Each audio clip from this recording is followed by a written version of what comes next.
which they probably will get then as well. So for Fnatic, this series might almost purge mean that TI is on the line. Yeah, and it is important to remember there are more points to be earned in the season. So, but it would be obviously amazing to close out this tournament, get a bunch of points, and then for the rest of the year, still work hard, but you don't necessarily have to last second be like, okay, last chance tournament, we got to win this. That's the only way we get to TI. That could really put a lot of pressure on you. So for either of these teams, winning this one series is what's ultimately important. They get points from this series. They get 0 points if they lose it. That's going to put them close to that 12 barrier. That means whether or not they need to win their next DPC season and deal with the major, or if they can just do decent in the DPC season, have an okay performance at the major, and still qualify for TI. Some teams perform better with that pressure on. That's true. So I could see a scenario where some of these teams go into that last season, it's such a big stakes, the pressure's on, and suddenly they perform better, and then it's even more confidence going into TI. There's always this phrase, you're a LAN team. Well, some teams are higher pressure teams. Some players thrive when the spotlight is on them. They actually underperform when they feel like the stakes aren't too high. So it could be a situation where it benefits some teams going later in the season, which I think a lot of people don't consider. Often they just think it's inherently bad for everybody, but that's not always the case. Yeah, and it's probably also really good if you perform better under pressure. It gives you a better shot of doing well also later down the line, perhaps at the international. Now, we heard SVG mention it's going to be a lot of pressure on getting those right drafts, getting those right heroes, and that means that March and Sunbeam have got their work cut out for them. We're going to head to the draft of the first game of this best-of-3 series after a short break.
our expectation is, we didn't really talk about our expectation, but for me personally, I want to get top 3 at least this tournament. The road to top 3 for DJ. It starts here. It starts in the lower bracket. This is their first playoff match for T1. It will be their second. Of course, they got dropped down from the upper bracket to get to this point. It is T1 versus Fnatic, 2 teams from the SEA region going head-to-head to decide which one of them will be a guaranteed top 8 and therefore get money, therefore get points, all the things important, and also, most important, therefore get to play in front of a crowd.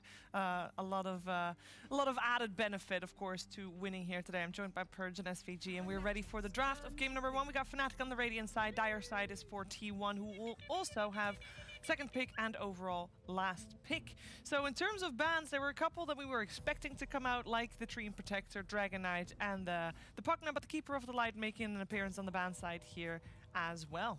Fnatic does actually pick that hero. It was very popular a couple weeks ago, but it's trended down a little bit, but Fnatic one of the few that still likes it a lot. And stealing the T1 Doom away from them. Very interesting first pick. Again, T1 has been 0-6 since these DK Treant bans have come out. And usually that means you have to propose something, go back to the drawing board, and figure something out that threatens teams.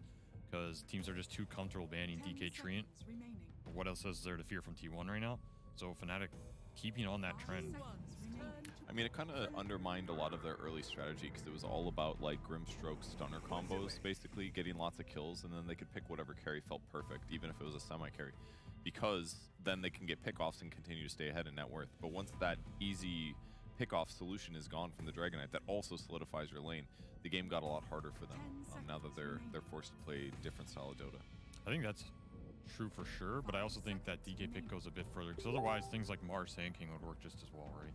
Like the pickoff is a nice element for them, but I think it's also, again, going back to the idea of what makes T1 comfortable going in that mid-late game, I still think it's a huge portion of this team's identity. And I think a hero like Dragon Knight, if he can get that later Ags from Roche, the Shard helps him accelerate his farm rate.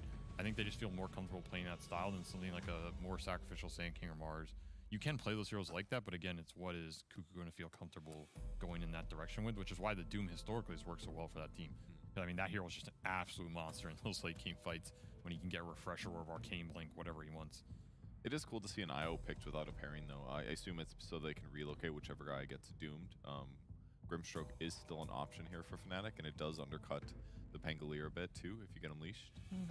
So it's an option here if they want to go for it. I mean, Grimlock's super tempting. Buff up the Doom team fight. Amazing versus both these heroes.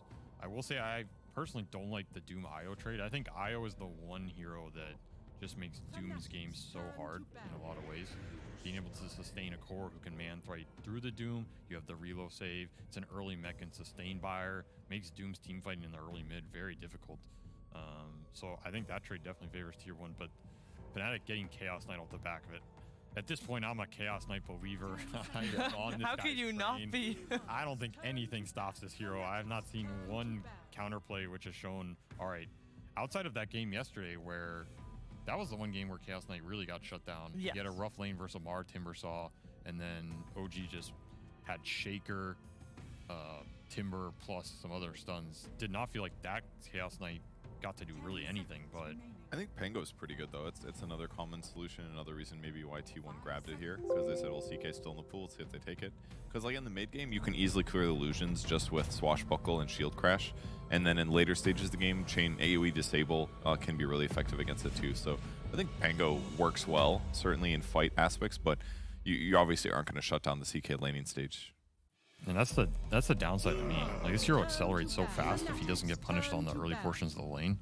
And we saw CK, who was it? I think it was the Gaming Gladiators game. That CK was just solo killing Pangolier. So maybe it was Bet Boom. The Hawk solo killed the Pango.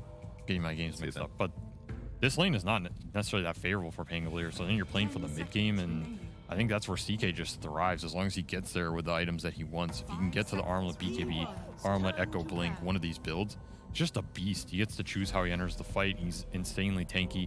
The thing about this hero is even if he goes in and you're dealing with him, he's going to create a huge amount of space for your other two cores, which is really nice for a lot of the teams who want to play lineups that lean more towards this tri-core setup where you have 3 sources of high damage off your cores and not any pure utility hero.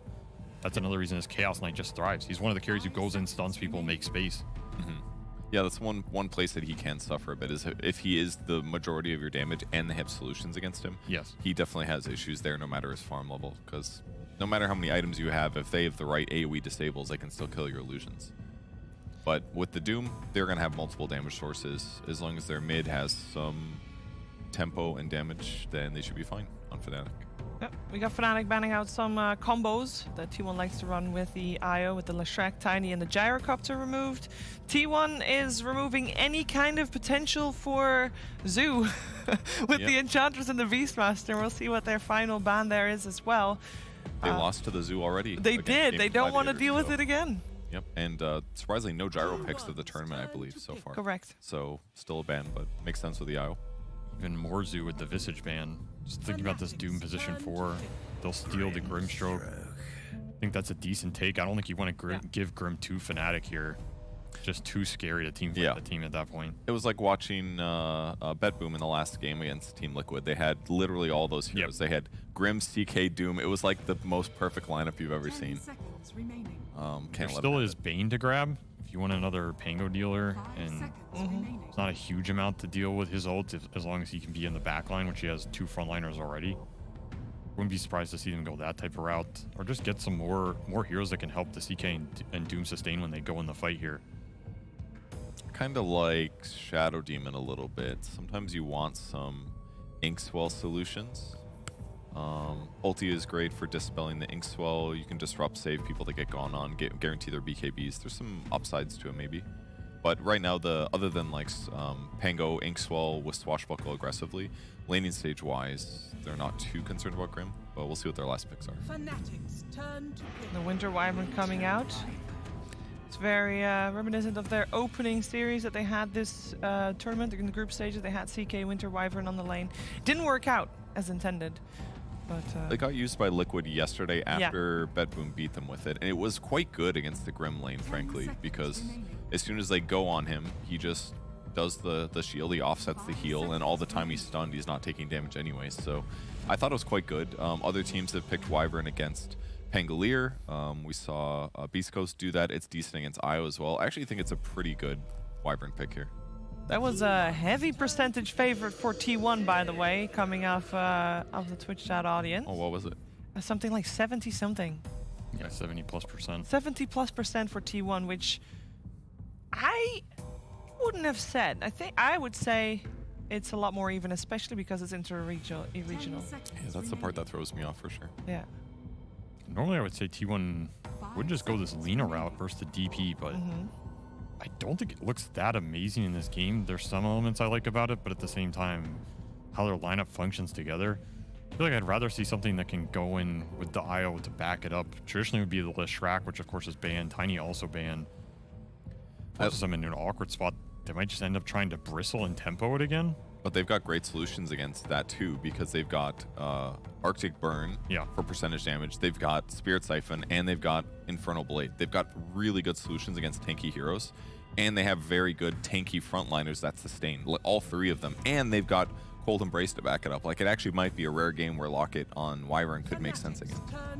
They just go the Spear route. I was thinking Storm was the go-to there because you have the IO to back it up in the Grimswell, but this Void Grim combo is still very powerful. I do feel like this is kind of Fnatic's wheelhouse, though. Just get a huge amount of teamfight scale, ball up, kind of just put the pressure on in terms of our cores are going to outscale yours, especially with the backup of Winter Wyvern, who is going to help sustain through a lot of this damage. There's initial Grim Void Spirit burst that can come out, but what's actually doing sustained damage through the fight, if Fnatic can reset it off the back of a Winter's Curse or a heal for this Death Prophet, which again, this Winter Wyvern heal on the Death Prophet is going to cause T1 decent amount of problems, I think, if Death Prophet can get to his items, because all of that Exorcism and Siphons can still be running during that duration. Yeah, it definitely looks pretty daunting. T1 definitely could have some burst damage problems if they get too tanky. I guess they're looking for last support for Fnatic. Maybe they need a little bit more offense right now. As good as like another defensive support would look on the Fnatic side, and it could still be a pick. I feel like they need something else to chain initiate or to follow up. They could also still run the Doom as a support as well if they really wanted to. There's definitely some flex potential for Fnatic. For T1, they are still looking for their hero for Gabby, I would imagine. But do they need to have a hero that goes well with IO? Because they don't really have any of the of your typical IO pairings yet. Yeah, and normally I'd also say maybe they don't even pick a hard carry because it's kind of their style, but with the IO pairing, it just feels like you have to, or you should at least. Yeah. So otherwise, having the IO feels worse. Banning out some of these pairings, IO versus other strong ones. There's still IO Razor, which you've seen a lot this tournament. That Razor CK matchup can be brutal, though. It's going to be interesting to see what route they go. I think there's still potential they could try and tempo this game out, but I don't know if they're going to be super comfortable playing that style. And yeah, like you said, Fnatic, they can still flex this Doom and DP even around to a support role. So they can take a mid here, they can take an offlaner. Depends where they want to apply the pressure. If they want another initiator, I think it would probably come from mid or that other support role. I do appreciate the Nature's Prophet ban from T1. The scarring from their series against Gaming Gladiators with the Zoo strats Yeah, they are coming into play. very worried about the tempo. I don't think that's the game Fnatic's going for here, but they're still just terrified of getting run over. Yeah. They banned out the Templar Assassin last, so a little bit of flex with their ban as well, but just want to make sure that Armel doesn't get to play as Templar Assassin, just in case that Death Prophet goes. Very good against IO and Grimstroke. When you hit the backline, those guys can't defend themselves, so it would have been pretty simple. Yeah, they will go for the Kuka. Okay, I like this. Gives them solutions against relocate. If they doom somebody, they can control Pango outside of his role, gives them some disable follow-up. It's not the best against Void Spirit, but if he gets doomed, he dies. So I think it's a good pick. It's a lot of AoE follow-up for this Winner's Curse, which is always nice to have. And at the same time, I mean, this lineup is so tanky now, right? Yeah. You have this Wyvern healing every huge tanky heroes off the percent heal. There's a boat rum on top, multiple siphons. Doom and CK never easy to bring down. T1 needs some more damage here, and they need it badly. It's a hero that can sometimes provide it. The new Rupture mechanics help him a little bit. T1 definitely have a lot to enable him in the fight. At the same time, Fnatic just stand their ground. It does not seem like the easiest lineup for Bloodseeker to just run into. That is true, but Rupture percentage-based damage when you start it. He's going to be able to get the shard later and then do percentage heal and damage there. That part's pretty good. It's not the end of the world if he gets doomed. It does give them some solutions. I still like Fnatic draft better, but I think the Bloodseeker is a good pick too. It's Bloodseeker IO as well, which we've seen get out of hand really fast. Like if you start playing those early waves on all three lanes just to trade, you power them up really early. Suddenly this IO Bloodseeker 600 MS on the lane at 4 minutes or something. You just start chain killing your lane and you get out of control. I can see him carrying this game, but I think T1 they have to have a pretty fast early game here. I think if it just goes into the 15-20 minute period, we're talking even net worth. It looks really hard to teamfight what Fnatic has.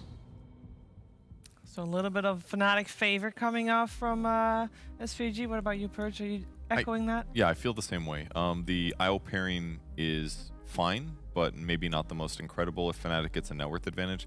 I feel like T1's just going to have damage issues once BKBs come on Fnatic, and they have the Rum buff and the Winter Wyvern save and counter initiate to heal. Not to mention Death Prophet can stay alive and CK can stay alive. It just feels like it's going to take a lot of spells from T1 to kill one of these opening Fnatic heroes. If they do it, they can win fights, but they've got to get that first burst down, I feel like. All right, well, let's find out. A little bit of an uphill battle here for game one, perhaps for T1, but how will it play out? Let's hear from ODPixel and Fogged. Thank you very much, Steve, and welcome, ladies and gentlemen, to what will soon be first game between Fnatic and T1. Fogged, we heard from the panel, it seemed like overall they did favour the way that Fnatic was approaching this, down to sort of their team fight, and probably the fact that they have a CK, pretty good hero right now. Yep. Do you agree, or do you sort of see something that they may have missed from T1's lineup here? I have to kind of agree, honestly. It looks like a really strong Fnatic draft through most stages of the game. I think the one thing, I guess, that could trip them up is just those long cooldowns that sometimes can make teams... Sure. You know, you can just get ran at a lot. T1, I think they've gone for this faster style to be able to try to counteract that team fight, but playing IO sometimes when you are versus this many team fight heroes, the game can be pretty difficult, so... Yeah, we'll see how it ends up going. A lot of eyes, I think, on Zephyr this game on that IO, see what he's going to be able to do to protect his cores. All right, let's see. I mean, and then sort of overall, did you like the last pick from T1 going for the Gabby Bloodseeker? You know, when you sort of consider what options were left in the pool? There really wasn't much left that was a good IO pairing. Literally all the other good ones were taken out. I think everybody in this tournament still looking for solutions for the CK. I thought perhaps they might go down the Razor route just to get this type of like early aggression that can try to dominate through the laning phase, but I think Bloodseeker can be a decent option if he can get ahead. That's the problem, right? He has to play ahead. I think all of T1 has to play ahead in this game in order to keep Fnatic like just behind in the gold department, because I think Bloodseeker has an okay matchup if he does get that shard, if he gets the basher and stuff like that. But if he's behind by any means, he might just get one shot by Raven. What do we have here from Cuckoo? I mean, obviously my translation skills aren't perfect. I see terminal. I was going to say, I'm guessing they're maybe having a bit of a joke about the airport. Of course, unfortunately for one of these two teams, this will be their last series at the major. The weakest region, look at them. These guys are having a blast. And having a bit of banter, of course, between the two of them. As we saw and heard before the match, much respect here between the players on both of these teams. You know, they're excited for a very, very good series, hopefully, here between both of them. And, of course, if anything, it's just going to make them play better. You know, being paired against one another here in this series is the whole sort of pride of the region riding on the shoulders of whichever team is going to be victorious here today. I hope the old chat continues in the game too, honestly. Oh, it will. I'm sure we'll I mean, see this some is more. definitely going to be some fun stuff. I mean, Carl versus Armel mid. It's a super fun matchup, so that's one I'm going to keep eyes on a lot. Other lanes that we have to look at a bit. One that's been struggling a lot, I know SEA is one of the regions that still keeps on going for it, the Pango in the off lane. It's something we're seeing kind of phased away, mostly being played in mid now. So I'm going to be looking at Cuckoo and Zephyr a lot and to see how they do in this bottom lane, because they're laning versus the CK. And from what we've seen, CK able to dominate most lanes and also withstand pretty much any pressure that is brought to him. So it looks like it should be a free farm game for Raven in that bottom lane, which always is a bit of a concern. But yeah, we'll see. Like we said, early aggression is what T1's going to be playing with. The Grimstroke Void Spirit, we've seen Tundra play with this combo a couple times. You can really take advantage and dominate the early game quite hard, with as long as they have like successful rotations to set that tempo. Taking a look at items. Wands all around. I mean, this is now the meta, as we've seen. Actually, mostly on Fnatic are the ones picking up all the wands. Oh, we have jabs. Heading in here. Slowing damage as well down onto Gabby. It's a lot of damage. A bit of a hit here on the way back towards his lane. Yeah, Scorched Earth, one of the highest damage abilities, level 1. Same thing, once you get level 2, it's actually the highest damage ability if they stand inside of it. Pretty crazy, and it was 2 for 2? Yeah, 2 for 2 on those runes. All right, let's see how it goes. Let's see how bottom's able to do. Like you said, very strong lane from Fnatic drafted. Straight to the bottom with you. See Cuckoo offering up some high fives. Doesn't look like Raven's They don't want it. I don't want it. It's all focused now. You know, they got the banter out the way in the pre-game. Now that the game's kicked off, it's all serious business. Immediate spam. Like, one person misses a last hit in mid lane. I think they both actually ended up kind of whiffing a bit there. They both immediately taunt. I love it.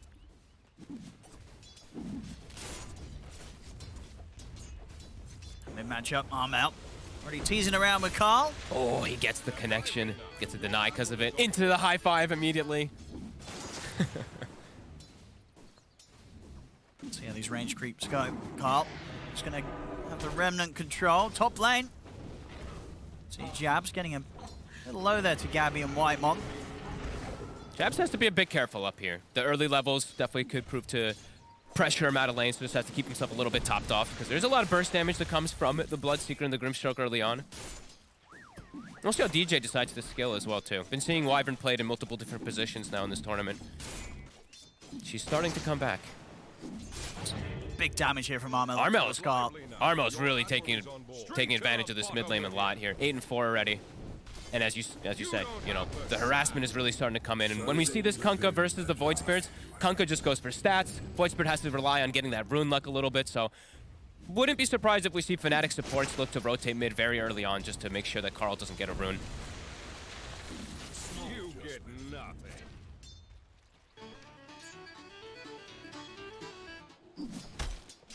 I mean, this bottom lane, as you said, so far, Raven not having any struggles. It feels like all 3 lanes for Fnatic look like they're going to be pretty good. Sort of up on the top lane where Gabby's a little further behind. John well able to get the pull through to the side. So that bottom lane is going to continue to sit very nicely for the CK. Not the best creep to find there for Jabs. Probably one of the worst creeps now since it's been nerfed. Also, the hero duration is literally 2 seconds. It used to last a lot longer. But just trying to get anything. You don't have the sand. Now, your admiral This is mid on board. matchup continuing to favor that of Armel. And Carl, it's going to get better and better for Armel because eventually, like pretty soon now, he's going to be... move it for Jab. Can't quite continue to chase him down. He's got the Scorched Earth up, and DJ was ready to cover him. They don't have a Sal for him. To the That means bottom Gabby's with going to you. be speedy for this laning phase. Living things die. See if he gets another chance here. Back on the mid, Carl. He's now out of the bottle charges, so he will have to be cautious, especially if a few more Tidebringer hits come in from Armel. They're still looking for Jabs because he's sitting at half HP. Whitemon will be able to catch the creep wave too. Cool thing about the Envenom weapon, I guess, versus Bloodseekers, I guess he can reduce that healing from Thirst if he like hits him onto creep waves, but we still see them constantly looking for Jabs. Gabby not quite able to set up with the Blood Bright onto Jab, so turns his attention over towards Whitemon's dying. Wyvern instead, but indeed, Whitemon's just getting chased down by Jabs. Jabs, he's going to be able to get first blood out of that. As Gabby tried to take down DJ in return, but didn't quite have the same damage output as Jabs did, going straight for the Grimstroke. You cannot just walk into Scorched Earth the whole duration of it. 32 damage per second for 12 seconds. Yep. That was just hitting both of them the entire duration. And he's going to have his phase boots pretty much out next He sure time. is. Jabs, so this top lane, Whitemon, he has to be careful. And Fnatic in the meanwhile too, as we were saying before, likely to double check the runes. Look at Carl's bottle. Empty. Armel checked the top rune. They had Death Prophet, Genwell checked the bottom rune. So continued pressure onto this Void Spirit. It's a tough lane for Carl. Yeah. And it's really smart identification of Fnatic, just knowing that they need to do those type of things. It's the bottom. Cuckoo trying to trade hits with Raven, but he's got the one charges ready. Pull Tango as well. Raven will be able to heal up. The IO is making this lane go really well. As we said, you know, sometimes the Pangos can suffer a bit in that off lane, but yeah, Zephyr keeping him topped off.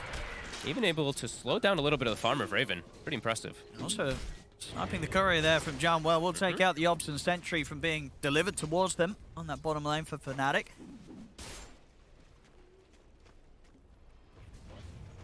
Back on the mid. It's now hit the 6 arm out. See, Void Spirit, tricky hero to catch in the combo. At the least still, Carl having to remain incredibly careful. Now hitting up to 39 CS against the 23 of the Void Spirit. Arm out. Quite the lead. He needs help from his side lanes. He needs the IO, maybe even both, the IO and the Grimstroke to rotate around the 6-minute rune. Because you guys, again, as we said, I think Fnatic is going to do the same thing, make the move around, and just keep Armel getting this advantage. Bottom lane, Raven. In a bit of trouble here, Cuckoo. Ooh. Getting him very, very low. Won't be able to continue to dive with the Swashbuckle and the Shield Crash already used. And they are out of regen in the lane, so he's going to have to rely on the passive to try and heal up. Raven steps up to the creep, nearly ends up dying. See over towards the power runes. This time round, Carl, he will be able to get the refill as he heads in, picks up the haste rune. Raven still teasing around in this bottom lane. He's got to be very careful. If he gets caught by another spell, he's probably going down. There's Cuckoo TP and coming. Zephyr, they're looking for him. They'll be able to take him out there as they lead in and bring down Raven with the shield crash. The lack of regen that Fnatic had down here, costing them the life of their carry.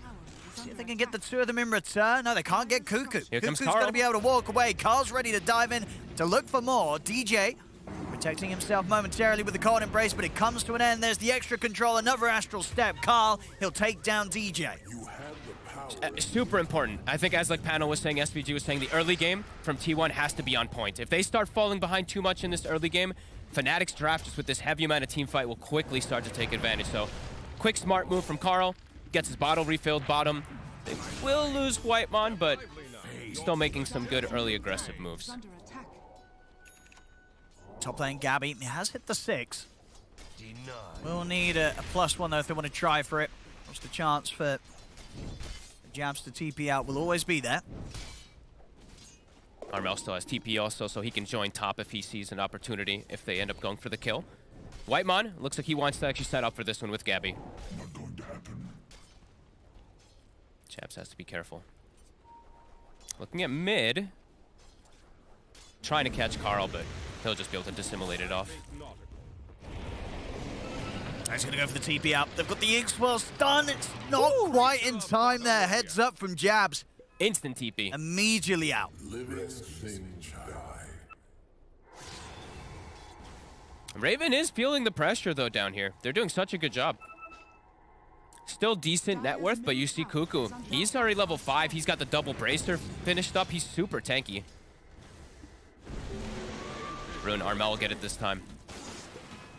Again, extra backup coming in for Fnatic around the power runes to try and make sure that the runes don't fall into the hands of Carl. Bottom lane, Raven. Bringing more. Cuckoo, not quite 6. See what they can get here.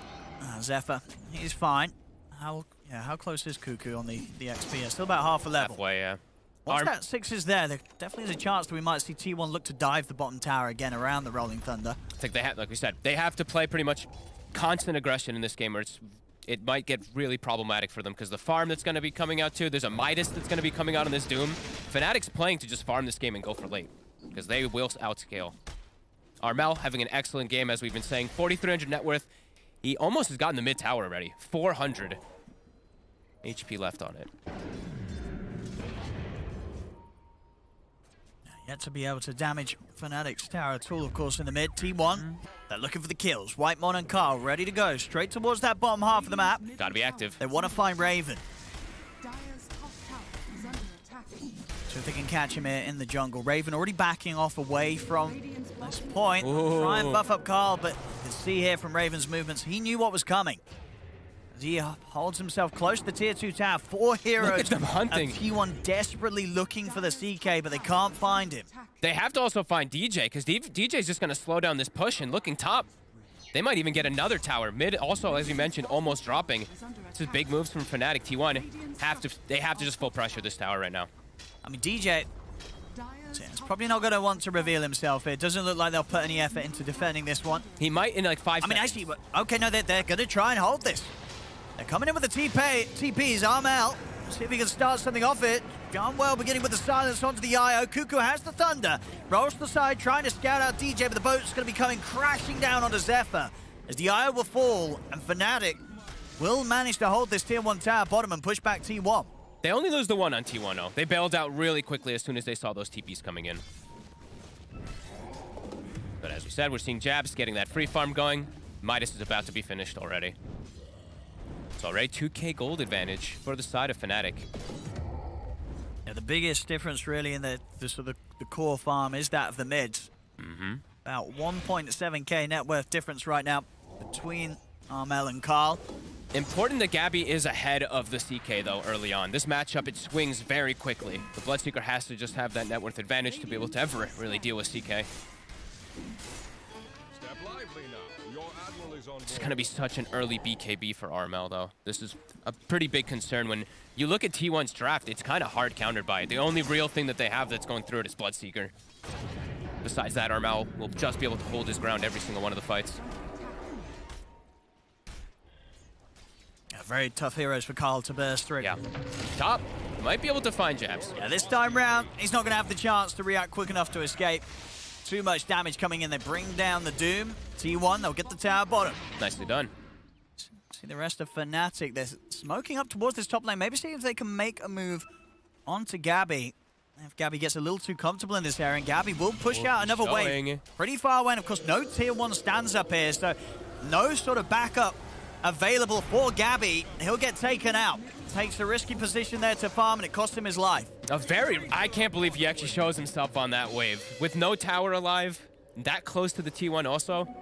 Yeah, really risky move by him. DP ulti now, running into the jungle. Gonna steal some camps. Looks like they're gonna try to punish, though, Carl, with the haste. See if they've got the burst.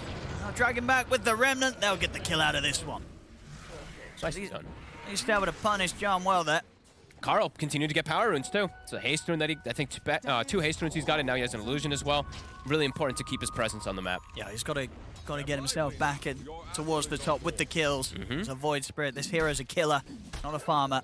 As you see Zephyr's build, by the way, just to point out. Something different from the IO that I think most times we've seen. Triple Bracer. Triple Bracer. Not going for the mech. Also, if you look at his skill build, very different from what we see also. Usually, a lot of times it's like kind of like a more of a 5 IO going for mech and just heals. He's going for damage. He's max spirits. Usually we see people even skip the spirits entirely and goes for stats sometimes. So A really different approach, but understandable when he's playing versus Wyvern and versus CK. A little bit of that extra damage can be pretty important, and versus Cold Embrace later on could be nice. So I can understand why he's gone for it this game. Dire's structures are fortified. T1. Reload. See if they can try and catch Kunkka here. They will. Armel is pretty tanky. I think Swell will get him. They'll take him out. This time it was Fnatic's turn to have a core in a little bit of a scary spot there as Armel was pushing pretty deep top. And T1, they weren't letting him get away with it at all. Great moves. Continuing to play pretty aggressive on the map. Pretty much punishing any time Fnatic's heroes do show by themselves. Fnatic, like I said, playing more of a farming style. Going for this Midas, in particular on the Doom that we see so much. Also, if you look at his skill build, Jab still hasn't put the point into the Doom, maxing up the Devour and the Scorch. Years of my delight. Still being able to hold both the top and the mid tower. T1 not quite getting themselves in position to take a further objective. These two towers are going to be much more difficult. Mid tower is going to be really hard for them to take unless they get some huge fight into the river or something along those lines. Pango, He's got it's really early for an off-lane Pango to have these items. Cuckoo, you know, he's the kind of off-laner that can just straight up carry the game sometime. And this time, once again, top net worth. He's in a great spot off the back of the laning stage. He's going to hurt, and this Diffusal, I know it's a super common pickup on these Pangos, of course, but look at the cores he's playing against. 3 strength cores. This Diffusal, whenever you're playing versus those strength cores, the mana can be problematic, especially for CK. And having sort of Zephyr by his side, consistently making it very difficult for Fnatic really to try and make a coordinated attempt to kill the Pango. Zephyr more than likely going to be ready with a save. Absolutely. So who's buying Wraith Pact on which side? It looks like Zephyr's got the Vlads queued up, so he'll probably get it, and I believe we have the Wraith Pact queued up on DJ, so as we see now, pretty much every game this tournament, it's gonna have to be something that is factored in. But yeah, a little bit of an idle time now, 5-5. Fnatic all farming on their side. I think for them it's really just triple BKB go fight for Fnatic. As we mentioned, T1's draft is heavily countered by those BKBs, so I think T1, they have to just keep looking for these kills right now. I think this dead time, it does not play into their favor. You know, Fnatic try and get active here with the 3 of them. Actually, just the 2 now. It was just Armel and Jarnwell that continue to sweep back into the jungle, see what sort of catch they can find off the back of an X mark here. Armel. BKB, it's feeling pretty invulnerable, and they'll find the IO. They'll settle for Zephyr to start this one off. They'll even pop the Ghost, the Silence, to make sure there's no escape for the IO. Zephyr taken out. Fast movements toward top. T1 trying to take advantage that they saw that ult bottom, but DJ walking through the lane. He's spotted by a ward. T1's ready. And the scan even comes out for Fnatic. They've got the DD on Carl, so great burst damage to play with. Here he goes, straight in onto Jabs with the control, but the Cold Embrace is there. And it's going to start healing him up. We'll only set up for the Soulbind, though, and Cuckoo's ready to roll in. The Thunder's off. They got the straight curse. in, but the Curse holds the Pango back in position. See if he can continue to chase as the Curse comes to an end. DJ trying to hide in the trees. Jabs, he's just going to straight up stand his ground, turn with the Doom, slam it down onto Cuckoo. Raven, he's around as well to offer up the damage. They're trying to get Cuckoo out of there, but he's going to get dragged back by the Rift. They bring down the Pango. Torrent up on the IO. Zephyr attempting to get out, and he will do so for now. He didn't use his wand. Let's see what Gabby can do here. Can he get any sort of cleanup going? He's keeping himself on top of the Wyvern, but the stun's there from Raven. Over to the side, Jab still being focused by Carl, as Carl is desperately trying to catch him. The Remnant will connect as Jabs goes down. See Gabby, he's a speedy boy here, straight towards DJ. Another one for him. Next. Armel, that's the Torrent and the Tidebringer. Raven, he brings the damage. So the end of it all, Fnatic will be able to come out on top of that, specifically because of the fact that their mid, their carry, Armel and Raven, stay alive throughout it all. They really brought the numbers. And Zephyr, I didn't see what happened. He had 21 charges, but he didn't use them to try to save the Pango. I'm not sure if it would have entirely saved him, but 21 on an IO, it's a substantial amount of healing. It's a bit interesting. And Fnatic, T1, they saw them setting up with the ward that they have in the lane. They saw Fnatic going, but they thought they could take advantage of the fight anyway. But Fnatic, as we said, overwhelming team fight on their side. Yeah, maybe sort of just overestimating the potential burst they would have with the DD. I mean, yeah. Jabs, what he did go down, but it took them a long time. They couldn't just take him out of the fight with that first jump. And now with the next fight, that BKB is going to be ready for him. the CK, and as we mentioned, Armel already has it. So next one is the triple BKB fight, which feels almost impossible for T1. And whilst that move was happening top, this is what was going on in the mid lane. John, well, he got the tower, but Gabby getting that kill in the mid before he turned up and joined the rest of them up top. Pretty significant solo kill. At level 13, as we saw there. Gabby still keeping up toward the top. He's nearly got his BKB, Gabby. So he'll have a much easier time just freely running around the fight. And the biggest thing being the fact that once he pops that, he gets to worry a little bit less about Raven's ability to get on top of him with the Phantasms and just destroy him. You know, if he gets caught by a Rift or a Chaos Bolt. It's going to be a strong BKB, but I don't think as effective as the ones on the side of Fnatic. Because Fnatic, they do have a couple things that are just going to pierce right through that BKB. The Ghosts, even Curse, all the damage that's going to be coming from Armella, Doom. A lot of different spells they do have just be able to throw on top of those BKBs. So yeah, let's say the 1 BKB on T1 versus triple BKB on Fnatic. Fnatic, they're looking to fight. I mean, it's just a bit of an unfortunate time. You know, Carly, he gets the Ags, but as you say, being the fact that all the BKBs are ready in preparation from Fnatic. He has to bypass them, go to the back line, right? Find this Wyvern, find this DP. Yeah, that's how he has to take the fight. And they're going to go for the Roche here, Fnatic. And T1 know, and Fnatic know that they know. DD inside Carl's bottle. See if they can make a move for this T1. They don't want to let Fnatic get away with this for free. Oh, the bash, Armel. It's caught by the Rupture. I'll have the Cuckoo roll coming in. Start to heal up Armel. Curse to hold back the Pango, but straight away, the jump was there towards the backlines. Raven's in with the BKB on top of Zephyr. They've taken out the IO. Raven, he's going to opt to TP out of this one. As he'll TP back to base. Buyback comes out from Zephyr. Fnatic still looking to hold the area around the Roshan. How many other BKBs were used? Was it all 3? It was all 3, and it also was Gabby's. Doom still available, Boat still available for Fnatic.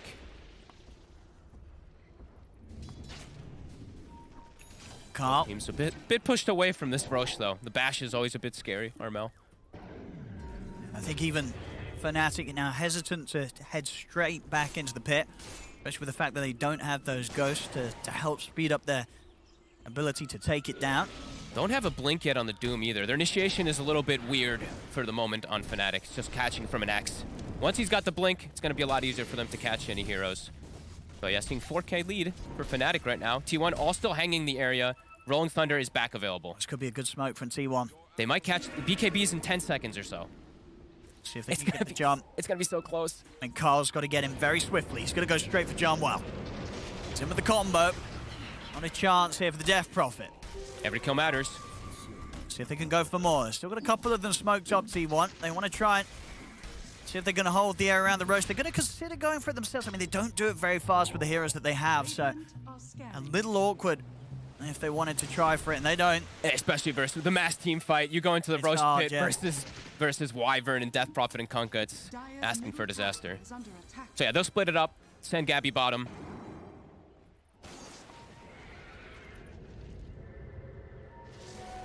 As Fnatic, it's just going to continue to grow that gold lead. The passive style of the farm, it favors their lineup significantly. DJ, as we said, he's being greedy. He has the Wraith Pact done. The Philosopher's Stone definitely helping a little bit there, so I mean, we've seen how busted this item really can be, especially versus some of these heroes like Void Spirit, where your damage is all about bursting a hero down. Let's see how T1 handles this. Yeah, Carl, you know, he's not having a bad game on paper, you know, 3-0-2, but it's just sort of the nature of the lineup that he's fighting into. It's very, very hard for him to get quite as many kills as he would have liked coming up to this 21-minute mark. He has that Axe, but as we saw last time around, he has to go fully focused on the back lines because these cores, they just do not die right now to the damage output of a Void Spirit. They have to catch the Wyvern first, it feels like, in the fight. If DJ's able to sit back, drop Wraith Pact, drop his spells, I don't think anybody's really going to die on Fnatic. Yeah, I mean, the last 2 times, DJ's just been a huge thorn in the side, especially for Cuckoo. Cuckoo's trying to get him with these thunders. He's just getting locked down by the curse. Yeah, that is why we're seeing him going for that Linken's. Gonna have it pretty soon, but not quite yet. Jab. He's going to look for the jump in towards the high ground, but he's caught out by the silence and put the BKB. Cuckoo rolling in. Double Rupture. I've got the damage to bring down this Grimstroke. Gabby's gone. He's gone. They've lose the carry as soon as the fight starts. Raven gets on top of him as Gabby, taken out, didn't get the chance to get his BKB off. As Fnatic, they'll also be able to set up here for Zephyr on the return. Jabs misses the war stomp a little bit there, but either way. I mean, that was exactly what Fnatic need in these fights. They jump Gabby. If they eliminate the Bloodseeker, that's just a huge amount of damage that's going to come out from T1 in a sustained team fight. They're just getting gold too fast and getting these items like the Blink and the BKBs on both the Doom and the CK. Like, Gabby didn't see it coming. Yeah, Gabby was not prepared. He died almost instantly. See, I'm watching from the side here, Gabby. Looking for a chance to get involved, but there we have it. Coming in from the left of it all, I mean, you can almost see what Gabby was looking at. He was looking at what we were looking at, right? He was looking at the fight, looking at the Doom. Suddenly, there's a CK on top of him, and he wasn't quite prepared. He was probably happy. He's like, oh, I got a double rupture, guys. Blood right to follow. And then, oh my god, wait, I'm just gone. That's the power of the CK that we've been seeing so much this tournament, just deleting any core-to-core matchup for the most part. 8K lead. Fnatic starting to run away with it. And the last fight also, they didn't even have to use all their ults. They still had Doom. They still had Curse. Starting to get pretty difficult for T1. And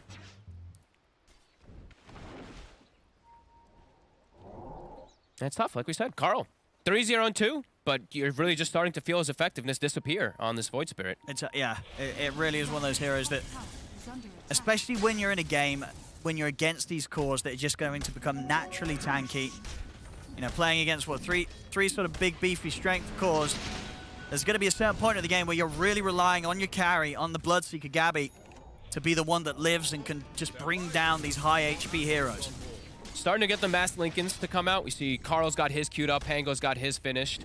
Look, Gabby even queuing up the third one as well afterwards. But they haven't even, like, used it. The thing is that all these fights, a lot of the fights they've been losing, Doom hasn't even been used. So they're itemizing to deal with it, but just, yeah, continues to feel like Fnatic getting so much more out of the map. A fourth BKB about to come out. The 5-position Death Prophet's about to have it done. Just really starting to feel like, yeah, who are they going to focus fire? You know, you have to catch DJ, but DJ, sitting in the back, has 1900 HP.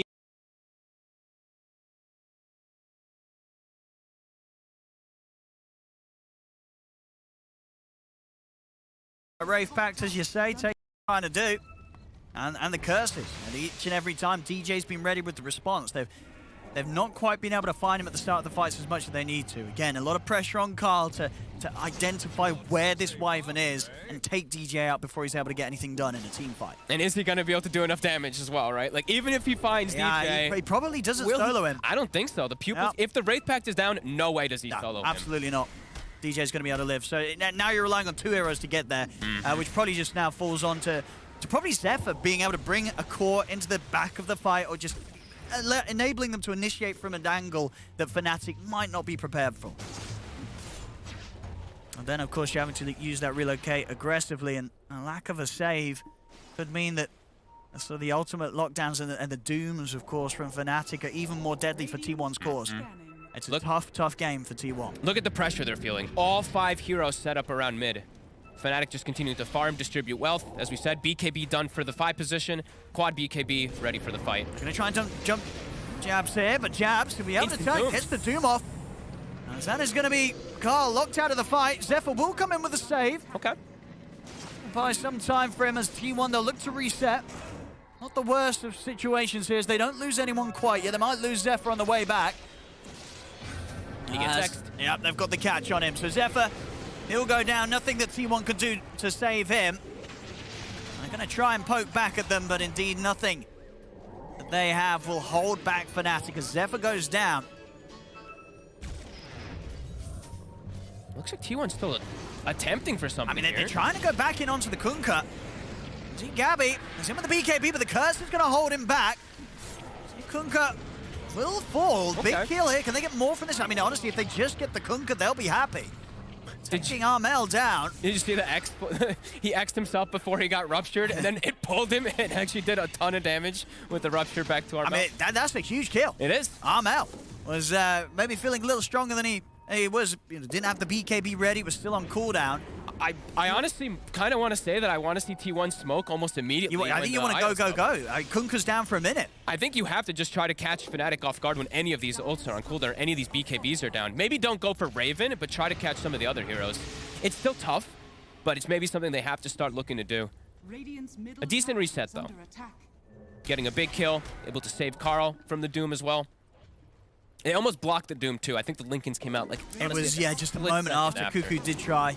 He tried to get that buff in on top of his Void Spirit, but Jab's a little too quick. Gabby still hasn't purchased up the shard. Looking for more of those like just HP items and everything first, but I feels like he's gonna need that shard pretty soon. I mean, it's gonna be a great game for the shard, yeah. for sure. He really needs that damage versus this triple strength core. But trying to prolong it as long as possible, as we said, trying to go for his own stat items. Nice neutral items we see being picked up. Zephyr getting a Paladin Sword, probably gonna pass that one over to the Bloodseeker. Whitemon picks up a gem, so trying to get rid of some of this vision that they've been playing under. Dire are scanning. Checking out around the Roshan pit, but well, still a fair bit of time until that's back in play. And he's only just going. And we do have, of course, the big talents coming into play. Not only Heart CK, but level 20 CK, as we love. Reality Rift pierces spell immunity, so eyes on Gabby to just get exploded a lot of these fights if he isn't able to get reset away, or if they don't get the initiation off. Our Raven will likely kill almost anybody. Yeah, these Lincolns you know, may also save him from that sort of catch. That's true. That's very true. They've got to be ready, but at the same time, there's, you know, they're either looking towards Gabby to save him, looking towards Carl. How do they kill Raven?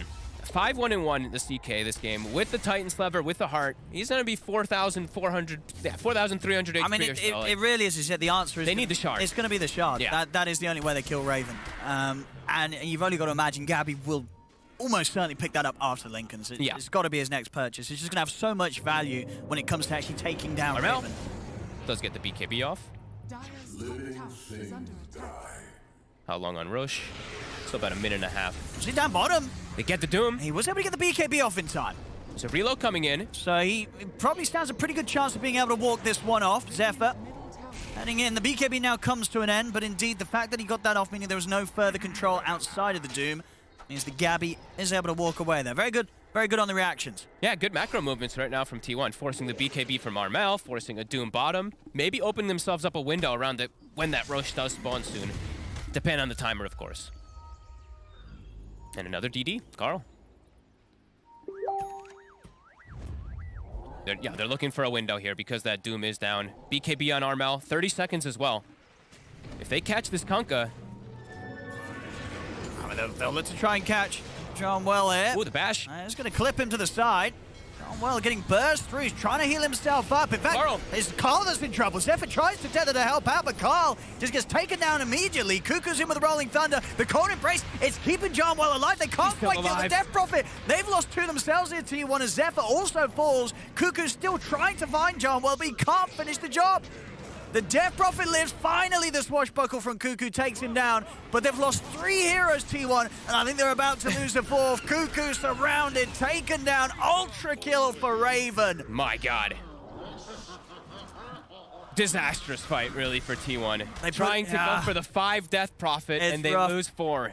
And their gem that they just purchased not too long ago. He tried to hide it at the end there. I saw a nice little attempt there from Cuckoo hiding in the trees, but... This CK, we see the damage, the explosive damage he's able to do. Yeah, we'll see it again here. They got so close to really being able to take him out at the start. Look how low he drops. Just the Spirit Siphon, the stick, every little thing coming into play. And of course, DJ, that extra bit of heal with the Cold Embrace, making sure that there was going to be no further damage that was going to threaten him. It was a dangerous commitment, really, from T1, too. Jumping into the high ground, a bit blind. Even though they knew that the BKB was cooldown, they knew that the Doom was cooldown, it still was a very big overextension. Yeah, now for the next fight, Armel's got his Hex complete. Oh, yeah. And Roche back on the menu in 40 seconds, and I believe that's when Doom is back. Actually, Doom's back up already, so. See, the Shivas was also picked up from Jabs right before that fight. That last fight also started, so counteracting a lot of the healing that's going to be coming up from T1. Smoke time from Fnatic. I know they've got a very, very solid initiation now with the Hex on the Kunkka. They're so strong right now. Look for the jump. Kunkka will be able to get out to the side. We'll turn with the silence. And the rupture onto the Doom. Put the BKB here, Jab, so he can stand his ground. Get the connection with the stun towards the Grimstroke. Illusion's heading in. That's going to mean a very dead Whitemon. Dying here to the army of Raven. The rest of T1, they've got to run. just, yeah, so damn hard for them to kill anybody. No instant disables. Every single time, they're going to get their BKB off, and the backup will arrive. Dire's middle tower is under attack. Fnatic with firm grasp. Starting to feel T1 just being pretty hopeless in this one. They need some type of miraculous team fight with Kuku when the BKBs are down, but still not seeing how they kill Raven. They might be able to clean up everybody else, perhaps, if they get something like perfect, but Raven's just God mode at this point. I mean, how is he going to die? And they get an Aegis now. 4k HP with the armor turned on. He's got pretty much 4,500 HP here. They can't, I mean, they couldn't even kill Genwell in the last one, and Genwell now also has Paladin Sword on the Death Prophet for more healing. He gets one of those siphons off, and it's going to take a lot of focus to try and bring down that support DP. And Raven, lots of money to spend as well, on top of all the items he has already got done. 3,500 gold in the bank. Yep, get another Linken's Breaker, right? Gets himself an Orchid. Linken's Breaker plus also a beautiful catch versus both the Pango as well as that Void Spirit. Yeah, they're cruising through this one now.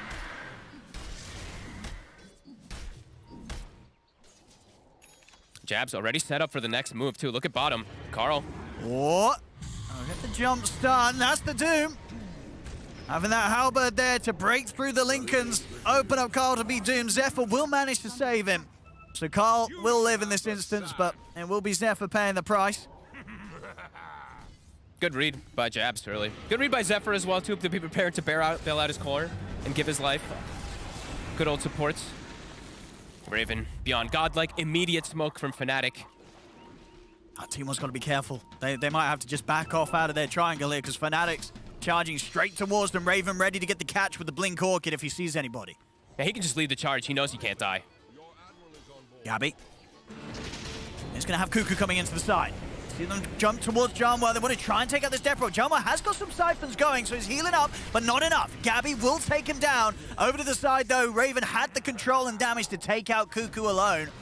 You see Raven already hunting for more around the tree line. Carl, he's been caught by the X-Mark straight back into the Torrent. He'll jump forward aggressively with the Astral Step. He's trying to burst through this Wyvern, trying to take down DJ, but DJ won't quite die. Gets the Cold Embrace off in time. He can't quite kill the backlines as he needs to. He's going to try again, Carl. He's in once more. This time round, he gets the job done, but he's been caught by the Hex of Armel. The Torrent's coming in. Raven's in with the damage. They may have killed DJ, but it cost them Carl's life as Fnatic, they're ready to keep pushing down bottom. Raven even seeing if he can find more. They know that there's a chance that T1 still have heroes hiding around in the trees. They'll settle for the tier 2 tower. Fnatic, they're ready to push on. 2 cores dead on T1. They might have to consider buying back here if they don't want to lose the barracks. They have to commit so much just to kill the supports. They barely even finish them off at that. They have to not only throw away their lives, but also throw away BKB, a full BKB from Gabby just to bring down this Death Prophet too. So damn tanky on Fnatic. Yeah, we'll see Fnatic playing for the safer route. They'll look to just clear out that final tier 2 in the mid. Open up T1's base for the eventuality of being able to push in on all three lanes towards the high ground. Dire's bottom tower is under attack. Even keeping the CK refreshed, goes back to base for a second, comes back toward the mid lane with the X. And Gabby's farm space is so limited. He's queuing up Mjolnir, probably feeling like he needs more attack speed before he can even get the shard. 22k gold lead, 23 continues just to grow so fast. Yeah, Raven's just about to hit the 25. Huge level difference between him and anybody else on T1's side. Curry up. He's got his Hyperstone on. Able to find this. One more hit will do it. They're trying to, but he's able to take it off the map in time. So should be able to deliver this one back safely to himself, Gabby. Them seeing that could give them an indication that he might not have buyback. I don't know how much gold he actually needs for it. Yeah, he still needs 1,000. Yeah, you're right. He's short on the money. Yeah. I think if they see that, they might be able to assume that he doesn't have it because he's been kind of trapped. And they still have the Aegis on Raven, so if Raven spots him, he could just full commit deep into the base and take him out. They're protecting with Lincolns. They're throwing at least one onto him. Taking it off, though. That means he's still going to get caught by the stun. He'll keep his cool, though, Gabby. Not wanting to use the BKB yet. Doesn't need to. They'll turn with the Soulbind Rupture. Now with the rolling forward from Cuckoo, he's looking to get DJ, but DJ's able to dodge it out to the side. John, well, he's being focused. Gabby in with the BKB, should be able to commit to take that. No, he's backing off. The BKB's starting to come to an end. John Well will still die, but now Carl's been caught by the X-Mark, dragged back into the Chaos Ball of Raven. They'll come in with the tether, but the curse is there, locking them down. Big heals do come out onto Carl, so Carl's been left alive for now, but there's the jump from Jabs in with a Who Stomp. The Doom will get blocked by the Lincoln, so Carl's still able to jump back to the high ground. He'll turn back in, look to grab them with a Remnant, but he can't quite get the connection. Okay. T1, they will manage to hold the defense here. Not a bad hold. Still seeing them having to commit like literally the full BKBs and their lives potentially to try to go for the support kills. I think Carl a bit lucky to get away there. That Inkswell heal, I think it caught like all the Phantasm illusions, pushed him all the way up to full HP. We'll see here how it played out, and indeed Carl getting incredibly low. It's so close. Like the amount of damage that they're doing, the reduction really. Like I saw this Wraith Pact again over and over again, how much it does, right? Look at Genwell, how low he's dropping. He would have died a lot faster, but look at this little totem just reducing that damage coming in. Totem on totem.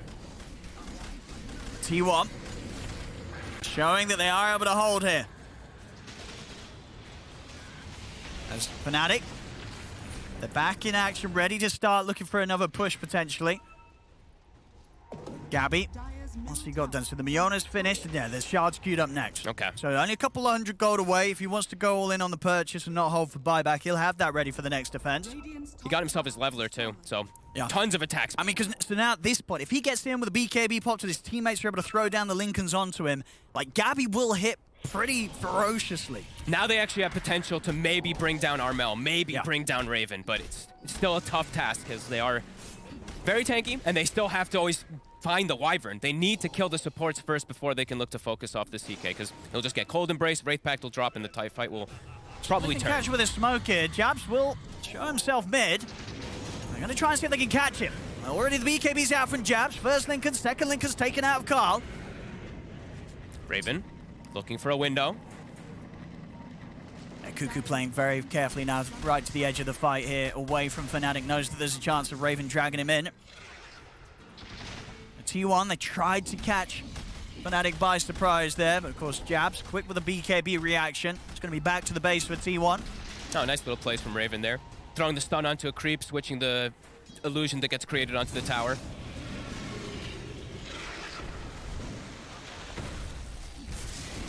How many 25s do we have now? So 26 and 25 on the Kunkka and the CK that we pointed out from earlier. Raven getting near the six-slotted menu too. Carl, Jabs, he's found him. He's got the Doom. The rest of Fnatic are heading over, and they'll take him out now for with the relocate. Jabs, he's actually going to get caught by the bash, and now the rest of Fnatic have turned up. Doesn't matter, Gabby's still able to commit and take down the Doom. Off towards the side, Gabby helping remove that, and now jumping in with the Cuckoo Rolling Thunder. Doesn't matter with the BKBs up, he'll turn over towards Raven, but of course Cuckoo on his own. He can't take down the CK. Carl, he's trying to get to focus on out, but both of these cores so tanky for these heroes. It's only really Gabby that can do the damage. Let's see if he can get back in on this. Gabby's try, but he's caught by the Hex of the Stone. Gabby's just dead.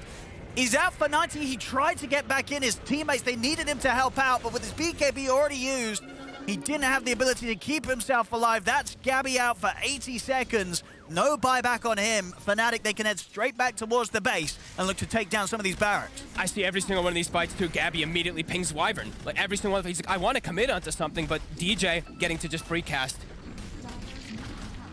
60 seconds. Yeah, this probably 2 sets at least. The DJ Wyvern, I mean, but sort of both supports really from Fnatic have been a huge problem for T1. They're committed for this onto Raven. Is there the damage though? So you say Gabby is the only real big percentage-based damage dealer outside of the Bloodseeker getting to hit heroes. Raven and Armel, they barely take a scratch. 30,000 gold lead. That's a lot of money. It is, and Roche is back up. And look at Carl. He's just spam pinging Wyvern. They all are just spam pinging Wyvern because they know how much work he's. He is. I mean, he really is, DJ. He has so, like we said, there's so many different things. There's so many different layers that's allowing him to be able to just free cast in the back lines. They have to deal with everything else too.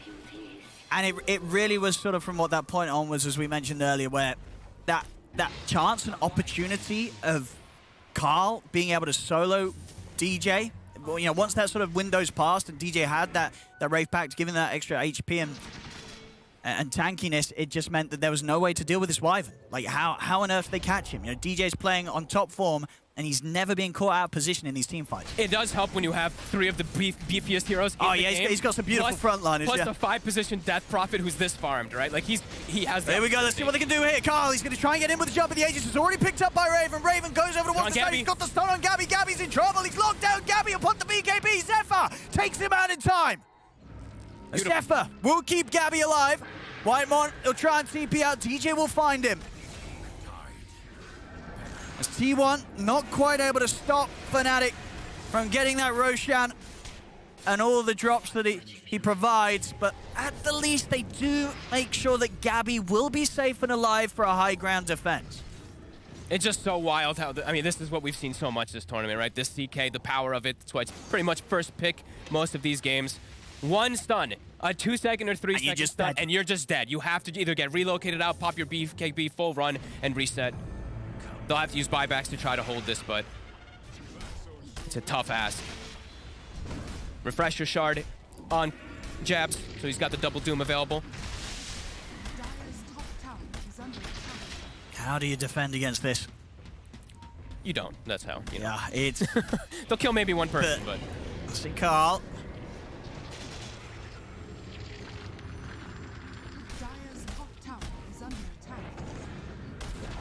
The tower gone Fnatic. Got the Ghost coming out for John Well as well. There's no need for them to back off. Carl, he's going to try and jump in, but the BKB's up from John Well. Staying in on top of the barracks, they'll continue to take down the objectives. Fortification will buy them a little bit of time.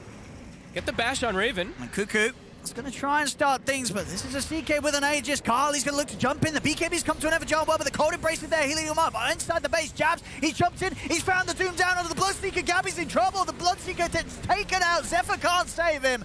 As Zephyr falls as well. No buyback for Gabby, out for 90. As Fnatic, they'll take the top racks and they'll look to move it over towards the mid, over towards the fountain, as Raven wants to continue to pad up his kill score. As there it is, GG, it's called Game 1. Going to Fnatic, 33-15, 43,000 net worth lead. I mean, we sort of heard it from the panel and yourself. You did feel at the start of this one, the draft from Fnatic, it looked pretty top tier. And I think sort of that combined with top tier play meant that T1, there wasn't any way for them to turn this one around. It almost felt like a certain part. And I think they kind of knew that themselves. You can feel that from T1, they just couldn't stop Fnatic in this first game. No, it's just too fast the way that these BKBs come out, right? The 3 BKBs are out for Fnatic, and T1 at that point is just like, oh my god. What do we do? How are we supposed to play this? It feels like they had to have a huge advantage before that point hit, and they just weren't able to find it. Carl was trying to be super active. He actually got like haste rune, DD runes aplenty, but they still weren't able to just deal with the overwhelming pressure and overwhelming team fight that Fnatic set themselves up for. Raven, 18-1-3, CK every game. This hero is just insane as well. It really is. It really is. And they played around it perfectly. Yeah, just the one death. And as I say, for me, the support play really stand out for Fnatic this time. And I feel like on 2 heroes sometimes that we can see kind of fall flat on their face when they're being played support in this patch as well, especially with some of the nerfs like the DP. But John Well, you know, gets that quick BKB. And we saw, you know, it was really a case of the 2 supports that T1 want to go on to take out at the start of the fight. They couldn't go on. They couldn't kill them. Even if they did go on them sometimes, they'd have to commit so much. You know, like, we got the Death Prophet, guys. Wait, we're all dead. Yeah, these are like, we got the Death Prophet. Oh, no, Raven's just got an ultra kill. Oh, well, I guess this is going to be a rough team fight for us. So it really was there. That was a tough game for T1. Very much feeling the power of the draft that Fnatic were able to get through. And Fnatic in a very, very scary form in this first game, as they'll take the first win of this series. We'll see how this series continues and how if maybe T1's able to get themselves a bit of a better start up with their draft in the second game. As for now, Fnatic, they'll take the first match. A very strong start in this elimination series. A lot of pressure on all the players playing today to hopefully, for the winning team, play on stage in a couple of days. Fnatic take game 1. What will happen game 2? How did Fnatic win game 1? We're finding out after this.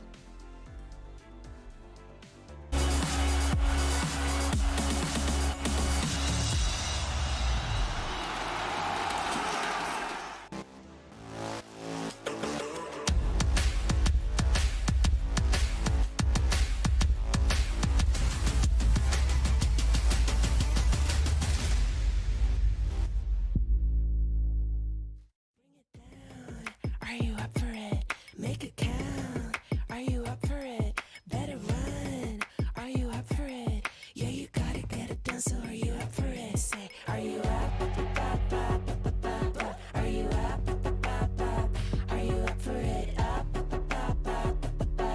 Are you up? Are you up for it?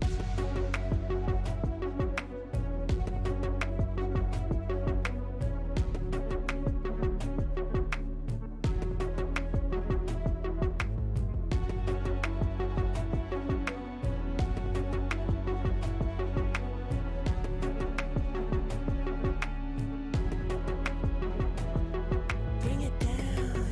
Are you up for it? Make it count. Are you up for it? Better run. Are you up for it? Yeah, you gotta get it done. So are you up for it? Say, are you up? Are you up? Are you up for it? Up. Are you up?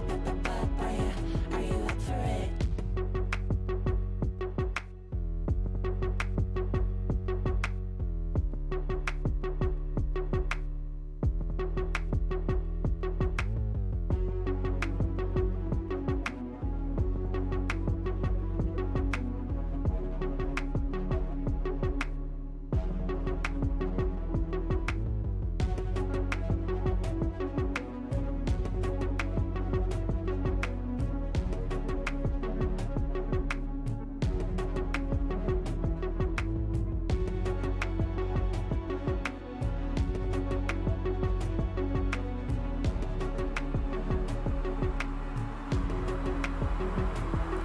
Bring it down. Are you up for it? Make it count. Are you up for it? Better run. Are you up for it? Yeah, you gotta get it done. So are you up for it? Say, are you up? Are you up?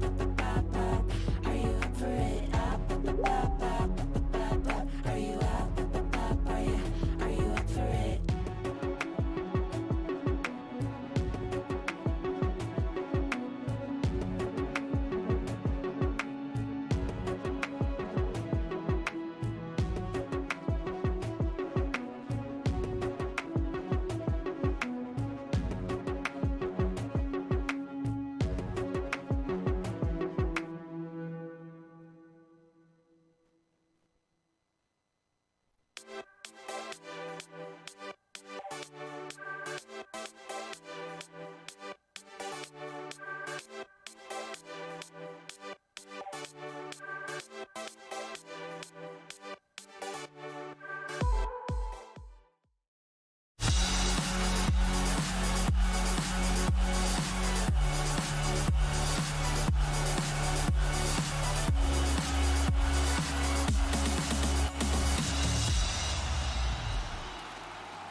First of this best-of-3 series between T1 and Fnatic goes the way of the latter. Fnatic starting strong with a strong draft already, and we said for T1 the only way for them to set themselves up for success this game was to have a very strong early start, set a high tempo, and unfortunately for them they were not able to do that, and Fnatic kind of felt like they cruised their way to victory. Indeed, a strong showing. I'm here with SVG and Purge. And Purge, this game, it's kind of played out the way we thought it would. Yeah, tanky heroes on the Fnatic side. They frontline, they get BKBs. Whoever gets gone on, they hit them with Cold Embrace. And there really wasn't much counterplay from T1 in that sense. I mean, their itemization went for triple bracer into Vlad's. It was SVG's favorite IO build he's ever seen. Was not a big fan of that. But they didn't get a Spirit Vessel, they didn't get a Shiva's Guard, they didn't have anti-healing. It just felt like they never were able to get on top of the Winter Wyvern. It made the game really hard for T1. It made the game incredibly difficult for T1. I must say, though, for a team that got outdrafted and also did not play the early game the way that they were supposed to, SVG still took 45 minutes for Fnatic to close it out. Why did it take so long?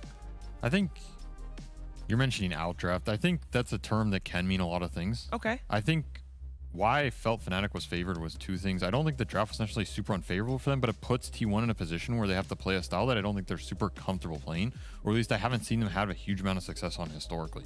I think, again, that team is very much in their comfort zone when they feel as though they're outscaling the enemy. Even if it's not true, as long as they feel like that, they will make better moves. Their fights will go better. And I think in a game like that, they feel like they have to run at them with this Void Spirit Grim.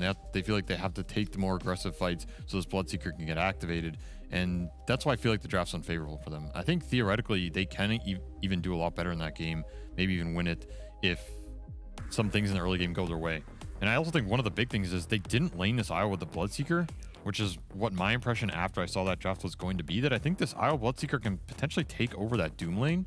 Wyvern's not a support who's necessarily going to stop that early aggression, but you have Grim Bloodseeker, it can be aggressive, and you have this IO Pango. It just feels a bit slower to me. It doesn't feel like it's going to crank up as fast. I think you can play it either way, but also, yeah, triple Bracer IO wasn't doing it for me. I think it's just too much gold into items that are for you and not for your team, and this IO here is about what you're doing for your team. Yeah, that is true, and that did happen in a lot of those early fights that were instrumental. IO wasn't necessarily able to save the heroes in those early fights. It was a lot of, they get aggressive, they land some chain stuns, but ultimately Fnatic heals through it, so it's almost like they had an eye on the other side just by Wyvern. It was a really good Wyvern game. DJ played it very well. Yes, the embraces in those fights are absolutely insanely valuable. Yeah. It was that. It was the rum as well. We can relive some of the moments throughout the game. We obviously already saw a clip earlier in that top lane, but there were quite a bit of fights. So most of them going the way of Fnatic. I mean, this is a fight where they even get double Ravage, but the boat rum, they're just both running in. You're not gonna feel good if the double Ravage targets are both just chasing you down and double then stay on their ground. Or yeah, sorry. Twice. Well, if they had double Ravage, they might have won that fight. But yeah, double Ruptured. Again, just tanking the damage. And this is another instance of one of those fights where this DP just survives for so long. The Siphons, the Boat Rum, the extra heals coming in from an Embrace later on. Kuku has to spend almost this whole time in this ball trying to deal with finishing off this Death Prophet on the back end. Just way too much sustain. And something else I've thought about in this meta, it's kind of interesting as we develop this tournament. If this is a damage mitigation patch and people are abusing this damage mitigation statistic, heals become better, right? That's true. It's kind of like a Medusa situation where wherever you give Medusa mana, the mana goes farther because she can reduce incoming damage. Well, if everybody has damage mitigation, healing becomes better because you're getting like, you know, more value from the heal. Yeah, they need 2 points of damage for every point you're healing to get through. So every heal just becomes better. So it might be a case for a lot of these Wyvern Embrace builds, IO heals, even the Phoenix Sunray build. Like these types of things could make a large impact. Yep. It was a team effort for Fnatic to do well here in this game, but we do like to highlight one player in particular, and we'll do that in this player versus player because it was Carl versus Armel in the mid lane with the Void Spirit versus the Kunkka. Damage done nearly identical, but we want to give a shout out to Armel in this case because the laning stage purge, it was not that even. Yeah, Armel did a really, really good job by I think it was like 12 minutes or something. He had like 1,500 more gold than Carl. And Carl did play a really solid game. He was definitely using his spells. He itemized for damage. But on Armel's side, Armel was almost all itemized for utility, which is the way Kunkka seems to be most effective right now.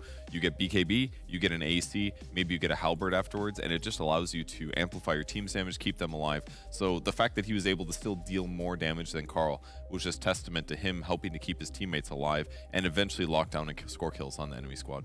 Yeah, and of course, Fnatic in the end then they are going one game up here in this 3-game series. Everybody's preparing for game number 2, so let's check in with Slacks at the Player Hotel. Hello guys, I am here on the field for a very special moment here. Guys, I found this weird duck. I think the duck is a mama who's given out baby eggs, the miracle of life, much like the event itself, Phoenix, the rebirth of the Dota 2 DPC, and now this beautiful moment with this random duck that I found. Oh, Oracle of the event, who will win the next series?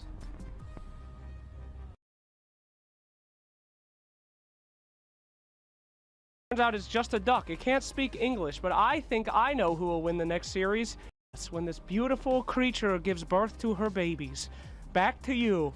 Thank you very much, Slacks. If you follow social media of some of the players and the teams, you would have already known about the duck that is sitting indeed brooding. I do feel a little bit sad for the animal because it was clearly in distress. Ready to fight. Yeah. Yes. It's not the first thing that Slacks has agitated.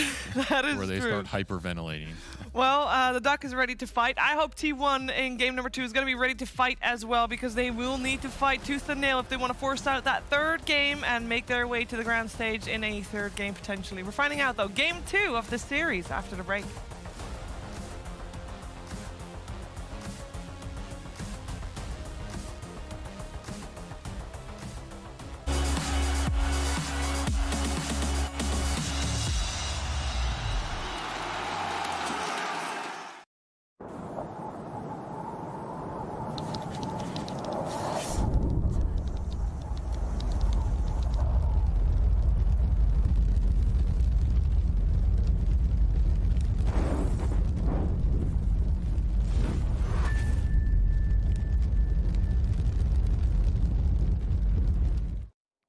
to myself in the mirror and I go like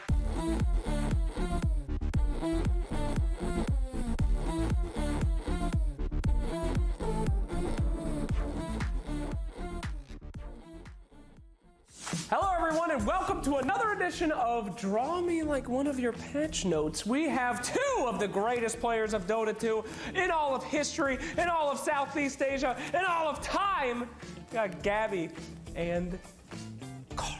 Hello. Welcome. You guys are gonna come up here, you're gonna draw a patch note and your partner has to guess which patch it was, okay? Very simple. Who'd like to go first? You go first. No, okay, didn't even offer. I go first. Yeah, typical mids. All right, go ahead.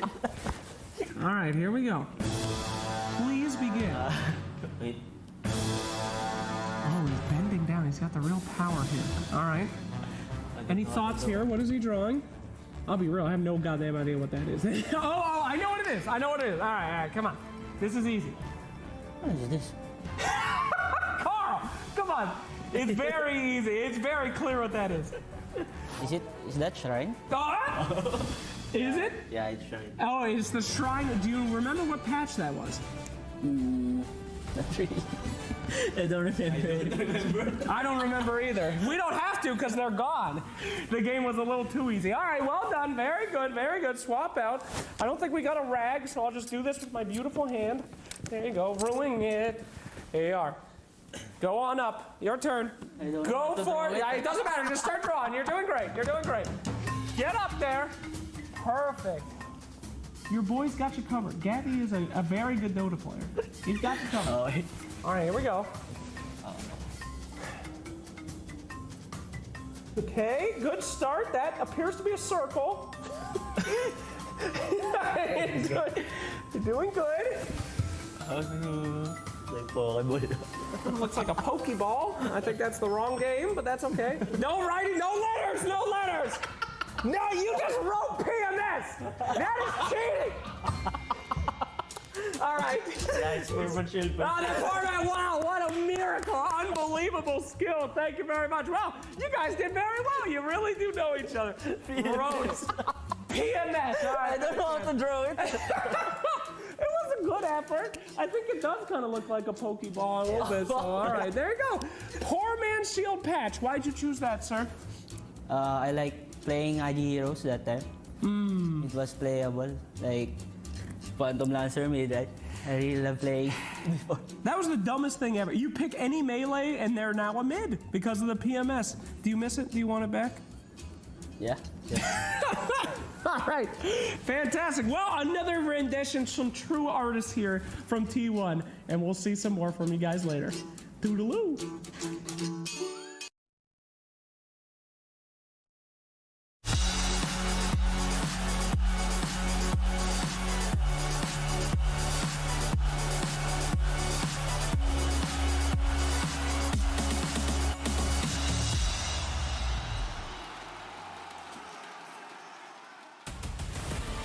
The last 3 times T1 and Fnatic met on the playing field, it was always a series that went to the 3rd game. T1 really has to step it up, though, if they want to make that true for this one as well, as game 1 did not play out the way they wanted it to. I'm joined by Purge and SVG, and we are ready for game number 2, and we would like to see a little bit changes, and we would like to see T1 setting themselves up with a draft that they are more comfortable with in terms of playing style. SVG, could you recap what kind of playing style you want to see from T1 this game? Something they're confident scaling with, I think, is their wheelhouse. Again, this is my perception. I mean, those guys know what they're good at and what they're comfortable with. They might have felt very comfortable that game. It just came down to execution. So we're only observers. We only know what we can see from the outside of the team. They could be in any state of mind. They could be thinking any way about this patch. But I think historically, that's when that team's excelled. And I think even Fnatic understood it. Like, they first picked that Doom last game, and that's a classic T1 hero for a reason. They really like being able to flex this hero around, and I don't think this team ever doubts they can win the late game fights when they have Doombreaker. And unsurprising that they snatch it up here. I do think CK is one of the carries who poses a problem for this hero, though. Yeah, we had the exact same bans coming out this time around. Purge, we do have Fnatic starting with changing it up, not going for that Doom first, so they do go for the CK. Are you happy to see that change? Yeah, I guess if the CK can lane well against the Doom, and he certainly can if it's a 4 position, he's still a little vulnerable to physical damage. I guess they just prioritize the hero better because it solidifies their safe lane right off the bat. It pairs with tons of different supports, whereas Doom is a little bit more specific in how effective he is, and they get IO. So IO against Doom once again as a save, but this time a much better IO pairing that Fnatic gets to play with. I feel like Fnatic's getting the better of them in these exchanges out from the first game too. Like they took the Doom, which I think maybe would have caught T1 off guard, and then they ended up getting CK on the response too. I think going into game 2, they probably felt like, all right, we're only going to get one of these. Which would we rather have? And they'd rather have the CK versus the Doom, which I tend to agree with. I think CK is way more powerful of a hero right now, and he has the better matchup versus the Doombringer in general. And then they get the IO on top of it. I feel like Doom's game is already pretty hard for T1. They're going to have to supplement him, help him take the team fights. On top of that, Phoenix is a hero where you also have to play around this hero's spells as well, so they're going to need a lot of stuns in the second phase. And this is not an easy opener to team fight, even if they do get that. Are you guys surprised to see that it's exactly the same in terms of draft priority and sides? Because that normally gets switched in the second game, but it's the same one as we had in game 1. Yeah, one of them usually switches, whether it's pick order or side, but neither switch. That is weird. I think most teams are still favoring second pick. That's why it also pushed me to think that Fnatic had a very good idea of what they wanted to do going from game 1 to game 2 in both games in terms of the series overall in this Doom CK trade. And they're very confident in, all right, we get first pick, we can abuse this and put T1 in a position where they think they're getting what they want, but in reality, we're already prepared Yeah. for what's coming. Yeah, we have T1 once again banning out Beastmaster in this one.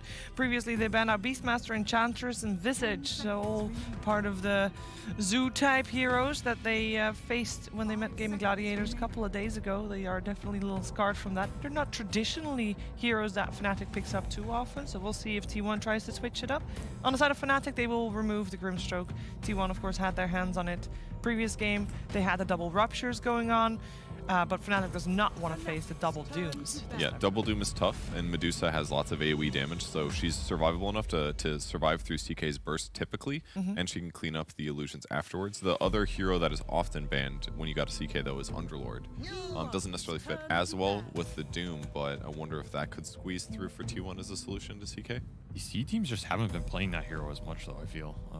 At least the priority for this tournament was not super high for them, whereas for a lot of these European teams, even TSM, that hero's first phase. Yeah. You're right, it could sneak through here and be decent, but I'm not sure they want to go for this Doom Underlord cores. Yeah. It's a lot of AFK farming and not a lot of getting anything done or initiating. Yeah, neither T1 or Fnatic has played Underlord this major so far. They are the teams that do play Brewmaster on the offlane here and there, so they have some other heroes in their wheelhouse that are not picked up by the other teams. Brew could make a lot of sense. They did ban out Shaman second phase. It's the last ban for T1. Brew would make a lot of sense. Good against the CK combo.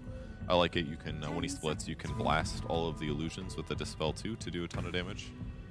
So I really like that for T1, but it would still force them to play Doom 4 if they do pick it. Yeah. They have played it before. Zephyr played Doom 4 when they played against Tundra in the group stages.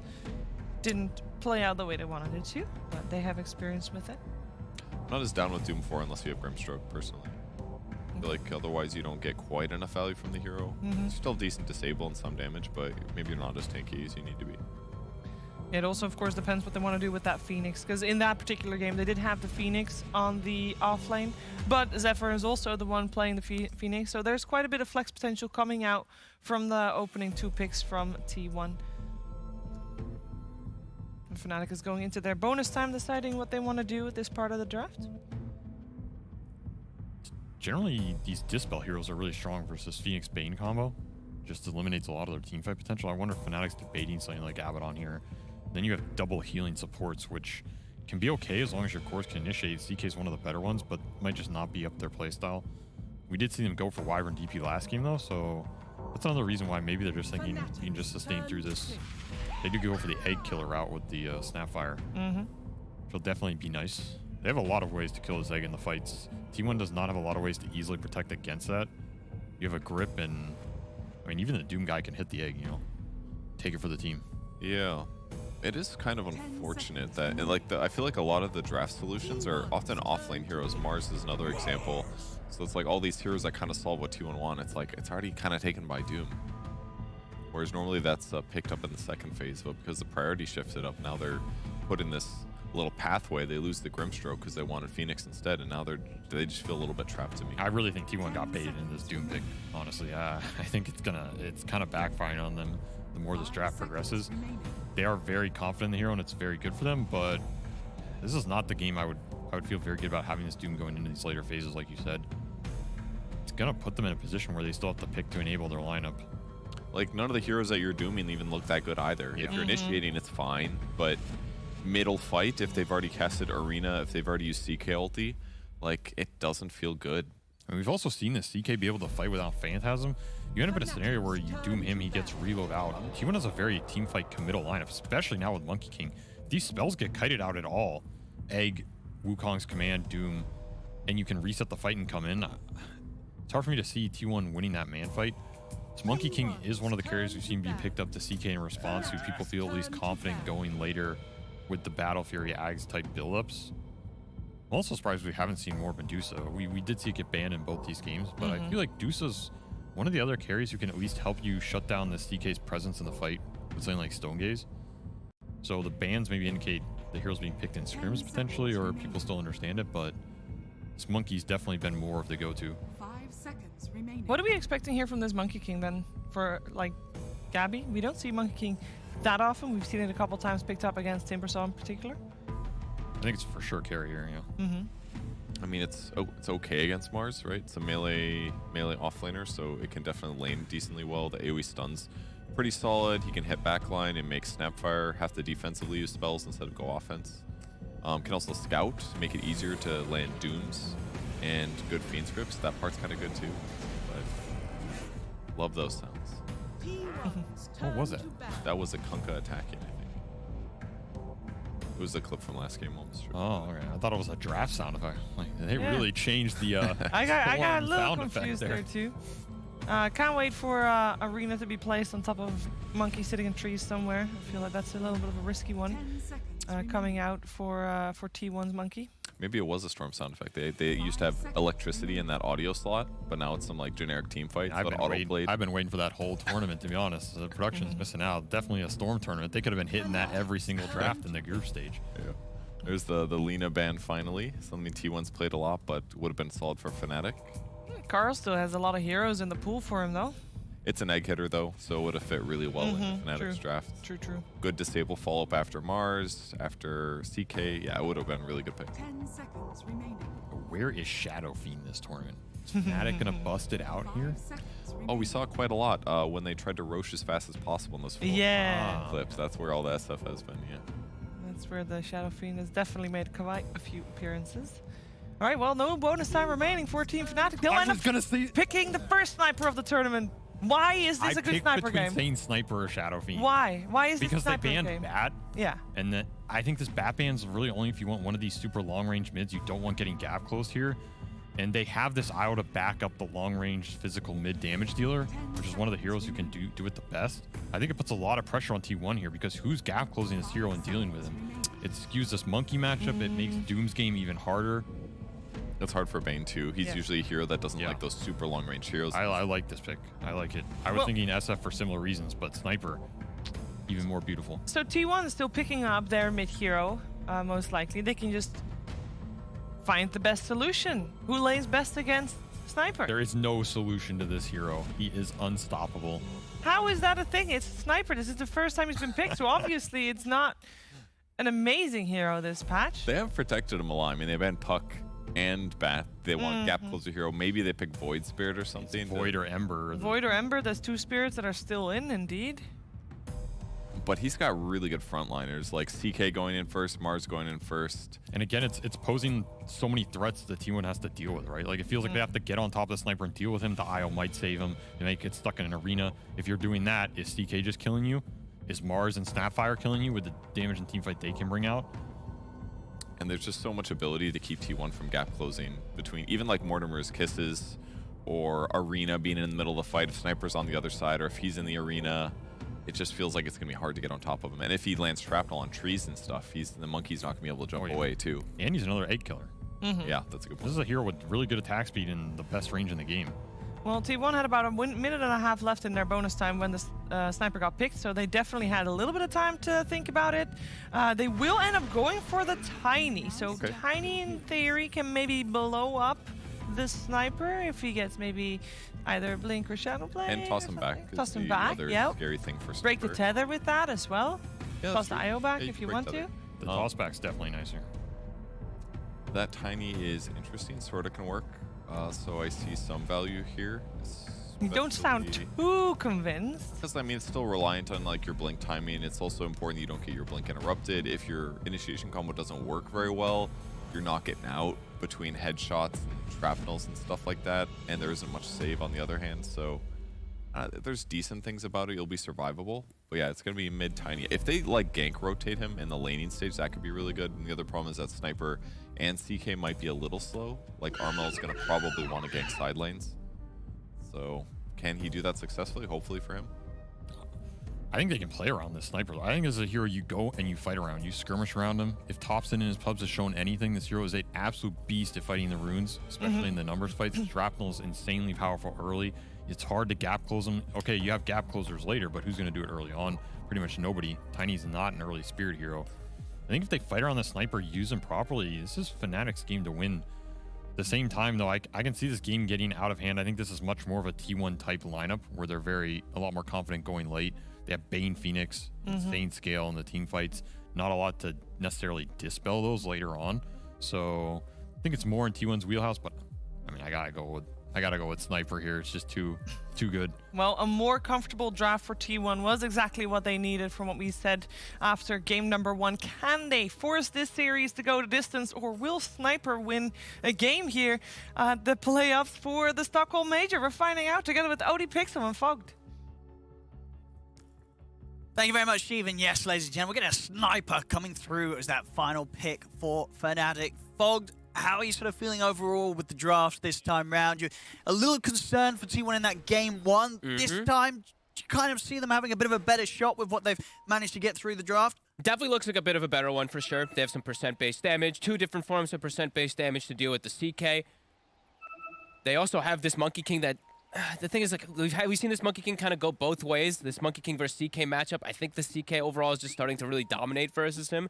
But at least they've got some type of outlets to be able to fight back and have a transition into later stage. That last game, I just felt like it was so hard for them. If they didn't just completely snowball with the game, there's just no way to come back in it. This one, at least they do have that type of scaling. But Fnatic, again, has set themselves up with a really nice tri-core that definitely does outscale the side of T1. But we'll have to see. Sniper, I think, is a very question mark of a hero. So we'll see how Armel's able to make it work. And also Tiny, right? There's another hero. Yeah. Another question mark hero. Overall in this tournament, I was literally just looking up the stats. This hero has like a 30% win rate, and a lot of those wins are the SA teams, the South American teams that are playing it as that 4 position. Let's see what they can do here with it in the mid here in SEA. As, yeah. The matchup, I mean, when you sort of consider what was left in the pool rate, you had to pick something knowing, you know, in response to the Sniper that Fnatic showed. Do you think Tiny is one of the ways to go against that sort of Sniper in sort of the different portions of the game? It's super tanky. He's got the one-shot potential if he's able to get on top of him. He's Blink Carrier.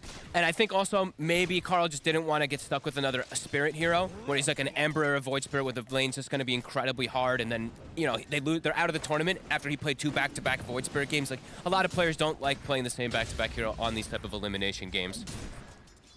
And this lane, it should be a good amount better for him. Just because, sure, Tiny, you've got 0 armor, so the damage does hurt. But you have a base damage advantage significantly over Sniper, as we see. 3 denies already for Carl. 4 denies. First 4 creeps. Oh. See if we can get another. Oh, no, this time around, arm out. We'll get one of them, but indeed, 5 denies. Look at that creep wave, though. Armel looking to probably get aggressive. Top lane. Jabs. Oh. Oh. One more hit. Oh, he's got him. First blood for Whitemon on the top lane. That's surprising. I guess just way too much harassment coming out from Gabby and him. Carl, as you see, the reason why they went for this hero, Excellent, yeah. 5 and 5 to the 2 and 3 of the sniper right now. That's tough, right? 53 damage to 70 plus 22. Whenever he's got that tree, it's like a 40 damage difference. Bottom should be a pretty free lane, though, I'd say, for Fnatic. No way, really, to pressure the IO or the CK at all in this lane. Phoenix already start pulling creep behind. Mid. Carl gets the toss away. It's going to get to the point, I guess, you know, once a few levels are in for the sniper for Armel.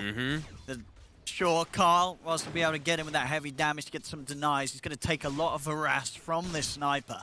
It feels a little similar to the last game where he's playing a Kunkka versus the physical. Oh my god, Carl. It's getting close there. When he's playing the Void Spirit versus that Kunkka, right? The harassment. He's doing I've seen Carl do this a lot at several different tournaments. Doing the TP play to try to get the secondary rune. Now, Armel dealing with it well, though. Was able to get the deny and make sure that Carl doesn't get the benefit of the double refill. This lane feels like it's going to start getting really hard for Carl, really fast. He's going to need help to check those 2-minute runes and maybe even a TP to get his bottle filled soon. Armel's just going to probably go this like multiple Wraith Band into Trez and just hit him. Just click him? Yep, just click him. 9 and 7 to the 11 and 5, starting to even out. Carries, the CK and the Monkey King having a pretty much free time in those side lanes. Oh, Carl. It's gonna be... Oh my god. My goodness, Armel. he's landing these shots. Thompson's been playing, has been for a while. He's been playing the sniper mid a lot on his stream as well too. Similar build. You just go for your headshot and your take aim. Massive amounts of physical damage. Yeah, because wait, how many Wraith Bands does Thompson? He buys like 3 or 4. 3 or 4, right? He buys like 4. Yeah, he goes also Treads and Swift Blink, which is a little bit, you know, that's very Thompson-esque, but I don't think we'll see that from Armel. Because the thing about Swift Blink with your take aim, you get that movement speed bonus, so you can keep hitting them with it. It's kind of funny, but we'll definitely see a different builds come out from Armel. Carl, he can't even walk up to the creeps now. At this point, you know, level 4, what, 2 points in the take aim and the headshot, you can't get close to him. Whilst all that action was happening in the mid between the two of them, it's bottom. And we'll actually have Zephyr going down as a top lane as well. Another one here for T1's safe lane duo, Whitemon. Getting kills against both of these. Now, Jabs and DJ not having the easiest of lanes up top, and a lot of it down to Whitemon's play here on the Bane. I love watching these Banes just bossing it up. The creep! The range creep! They just killed Whitemon's courier. I continue to see the harassment in the mid. Carl, he will be able to get the first and second water rune, it looks like. Carl? This might be it. He's got him! The tip's coming out as well, Armel. He's having a great time. Understandable. He's getting to play the sniper. It's a fun hero to play in the lane. I love that he rushed the boots early instead of finishing the second Wraith Band too, so he can get those extra hits on the Tiny. Really smart. And yeah, although he did so great the first 2 levels on the Tiny, yeah, really seeing already now Armel level 6, Tiny level 4.5. They need this Tiny to have a good game too, to get that Blink Dagger so they have that gap closed for this sniper. I mean, can anyone afford to head over and try and maybe catch Armel by surprise if Carl can bait him in? I think probably the Bane. I think Whitemon's probably going to have to look to make a move over, help out this Tiny, just secure for the runes and maybe even just set up for a kill. A sleep into a tossback, definitely a good setup. And they can leave the Monkey King alone for a bit. I don't think Zephyr can really move out of this bottom lane. This is not an easy lane for Cuckoo. Even though he did find the creep, he found the Manic Burn creep on the Doom, so he's keeping the CK a bit lower. The CK has an IO with him, so it's keeping him ramped up on that mana. And Zephyr actually is going to move away from the lane. So I think this is where Cuckoo could die bottom. Has to be very careful with positioning. And seeing multiple rotations, actually. Fnatic, even bringing DJ mid. Yeah, I think they were just a bit on the defensive, knowing that some of the supports of T1 were starting to move around the map. Look at Armel. He's having a blast. Look at it. Look at he's pew pew. He is in the zone here on the sniper. I love it. The salve will get broken. Good tree toss from Carl. Carl. Good battle mid. See, at the same time, top. I mean, Armel, it's going to be fine. I should get the slow over the scatter blast. Zephyr's got to run. Jump forward, the cookie, they'll catch him. A couple more hits here from Armel, and they'll take him down.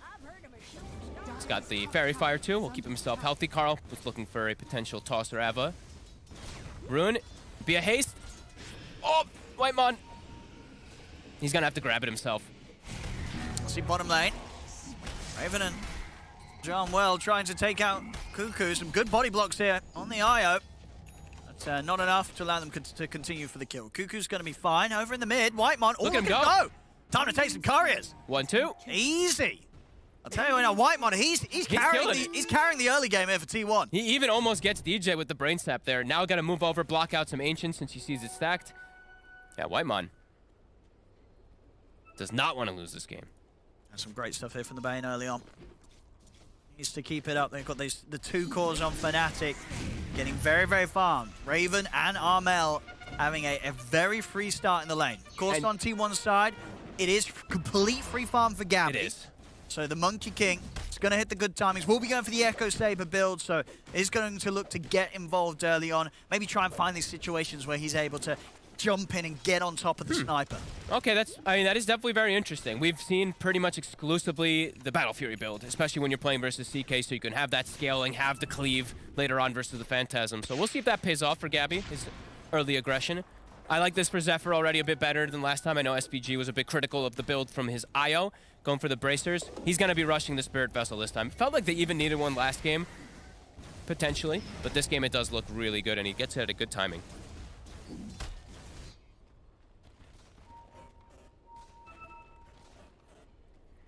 Both offlaners kind of suffering. Cuckoo getting a bit more out of the lane just because of that natural devour.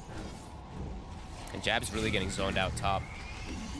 But as we said, they can't really pressure Raven, even though they have percent-based damage, even taking an early point in Infernal Blade. The heal is offsetting a lot of it. Scorched Earth building up. They are both dropping low on Fnatic. Yeah, just very hard to really push these 2 out of the lane, though. The CKI. Where's the rune? Spawns top. They'll deny it. Actually, going to end up getting the kill on Zephyr. Over in the mid, Armel will get tossed back. So Armel, he's not scared at all. He's got the backup. DJ, if anything else was to go down, he'll stay safe. I kind of want to see Carl move out of the mid lane, to be honest. He's really starting to suffer and last it. I feel like he does have kill opportunities. Like, if he even just walks toward bottom, could maybe set up a kill. I think they're going to refill his bottle, though, right now. Yeah, okay, so Zephyr will come mid. Bottom. Cuckoo. He's going to try and run from this. He's pretty speedy, but he's not fast enough. I end up getting the 2 of them down there. We saw previously Zephyr ended up going down, meaning that Cuckoo was left on his own. And Fnatic, they make sure to strike immediately as Raven continues to get a glorious start down in. We've already seen this series, what happens when CK gets out of control. Raven is hitting all the timings once again here in this laning stage. We're seeing the move happen. They smoke actually from the mid lane to potentially set up for CK. They're going to have to just settle for an IO kill. Not what they wanted. But a kill's a kill. Oh, actually, killing spree. Okay, not bad then. But Carl, I think this is exactly what he needs to do. Don't go mid anymore. Just be active. Look to try to kill these side lanes. Don't let the CK farm anymore. Yeah. See if Raven expects Carl to still be around here. See how safe he plays. He pinged it. I think actually the IO pinged it. I think they know that Carl's still in the area. So we have got the 6 on Jabs now. Oh, they're diving. Carl's going behind the tower. See if they can find him. They do see Raven for a moment. They've got the toss combo. Should be enough damage. Is there any help John Well could give? He's going to tether across. Carl's trying to chase down, but he's getting slowed. Now TP's coming in. They're not going to be able to finish off Raven. Raven is going to get himself far enough away. See the TP actually get held back there by Jabs, opting to not head down. Looks like at the end of the day he wasn't needed. Just the moves from John well enough to get Raven back to safety. Even though Carl doesn't get the kill, I think that's the right move to make. Just put the pressure onto the CK, make them move out of that lane so you can start getting farm on your Doom. And he even gets back to go mid and get the regen, so not really any time wasted for him. As we said, his net worth is being impacted because of that lane matchup that started to proceed, but continue to be out. Yeah, immediately runs bottom. I like this. I think this is exactly how he should be looking to play this one. Yeah, bringing the 4 heroes down this time. We'll have Zephyr head back towards this area. Fnatic knows, though. They have that defensive ward that they placed. Now they're just ditching the bottom lane, going toward top to take tower. Armel, though, when he sees the Tiny making moves also, he's just going to start shoving this mid lane, looking for tower pressure. Mask of Madness early picked up. All right. Feels like they have no gap close, right? He's just going to be able to dish out as much damage as possible.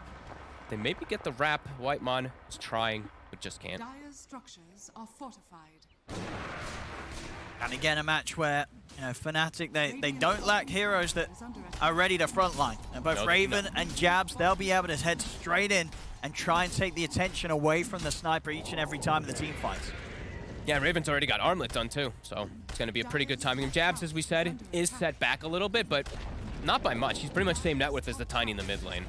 So yeah, they have the tanky front lines for Armel. Radiant's bottom tower is under attack. Now, T1, I bring the supports up top here. Zephyr and Whitemon. See if they can get a kill opportunity with Gabby. See if they feel that they can try for this. Gonna try and go for the IO.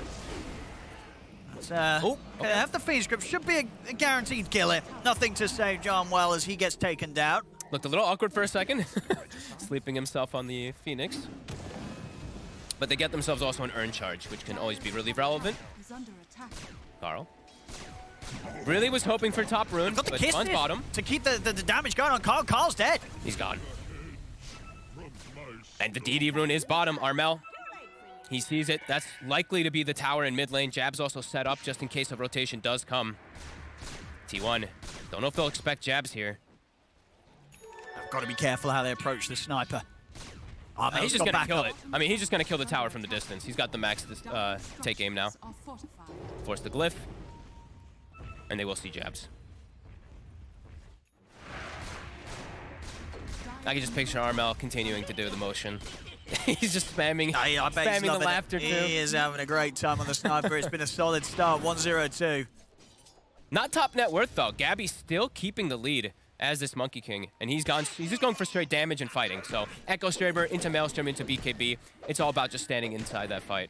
And it's faster paced than that Battle Fury. Still an item that does address CK too, once he gets the Maelstrom. Smoke time for T1, but was caught underneath that deep ward that Fnatic have. I've never seen that ward. That's a really cool one. Super sneaky one in the mid lane. So Fnatic likely to know what sort of angle T1's going to try and hit them from. Yeah, great read. Raven still waiting in mid. He's going to show himself. He's a tanky one, so if they go for him, there's potential for turnaround. The Mars was in the area. And yeah, they're not even going to be able to set up for this kill. Cuckoo now showing his face. Looks like Fnatic might want to punish this pretty farm Doom who has the Midas. I mean, we really are seeing sort of back-to-back how T1, they're really trying to find these fights that they need to be getting, you know, Carl involved in. Yeah, they're trying to pick up the pace of like trying to get that Blink Dagger at a faster pace. If he gets even like one kill out of the smoke, it's going to get him that Blink a bit faster to find Sniper, but unable to. And again, they just keep denying these runes in his face. See Armel deny a haste. That would be the dream rune for Carl this game. And Armel looks to queue it up safely. He is going to go for the BKB this game, make sure that even if they do get that jump, there's a high chance he can live long enough to stand his ground and back up to come in. Top lane, bottom lane, Jabs missing the spear. Kuku will turn, drop the Doom down onto the IO. And they've got the Wukong's command. Kuku's going to be fine. In fact, Raven, he may be in trouble. He'll pop the ult, manage to get out of the ult in time. Supernova stun will catch on to Jabs. Raven continuing to try and retreat, but Gabby chases him down. Raven with the armlet toggle and the TP, he makes it away. Jabs as well in the tree line tries for a TP out, but a Nightmare will put a stop to his escape. They almost brought Raven to his death because that spear misses. They get the spear connection, they get the kill, and probably just able to reset out, but right next to the tier 1 tower, missing the spear. A concern. T1, they had to commit a lot of ults though, right? That was the Doom, the Wukongs, and the Egg. But a much needed pick up there to slow down the pace of this game. 2K lead for them. Monkey King at the top, Doom with the Midas, continuing his presence. And that is, with a full Maelstrom done for Gabby. He is huge. Echo Maelstrom, Gabby, if he gets on top of anyone, he's probably going to be able to take them down pretty swiftly. This Monkey King, very, very strong. And they have the blink on Carl. So T1 in a comfortable spot right now where they could look to punish Fnatic. But as we said, a lot of ults were used. So Fnatic, they could also look to fight back with their Mars ult in about 5 seconds. Jabs is probably looking to be very active still, since he does have 2 very farm-oriented cores, the CK as well as that Sniper. And looking at just levels really quick, they're both 13. Jabs. The Monkey King and the Sniper. Jabs. He was sort of looking for action up here, but he was doing it completely on his own. The reload, they always have it. Let's see if they can back him up in time. He's dead. He is gone. They should be able to find a kill in return. Raven able to at least take down Whitemon. Jabs maybe overestimating his ability to stay alive long enough for backup to come in. They killed him too quickly. He's being... the way that they're playing with the relocate is really nice, though. Just trying to set up for these solo kills, but... T1 responding quick every single time. BKB nearly done on Cuckoo. They're getting some good timings.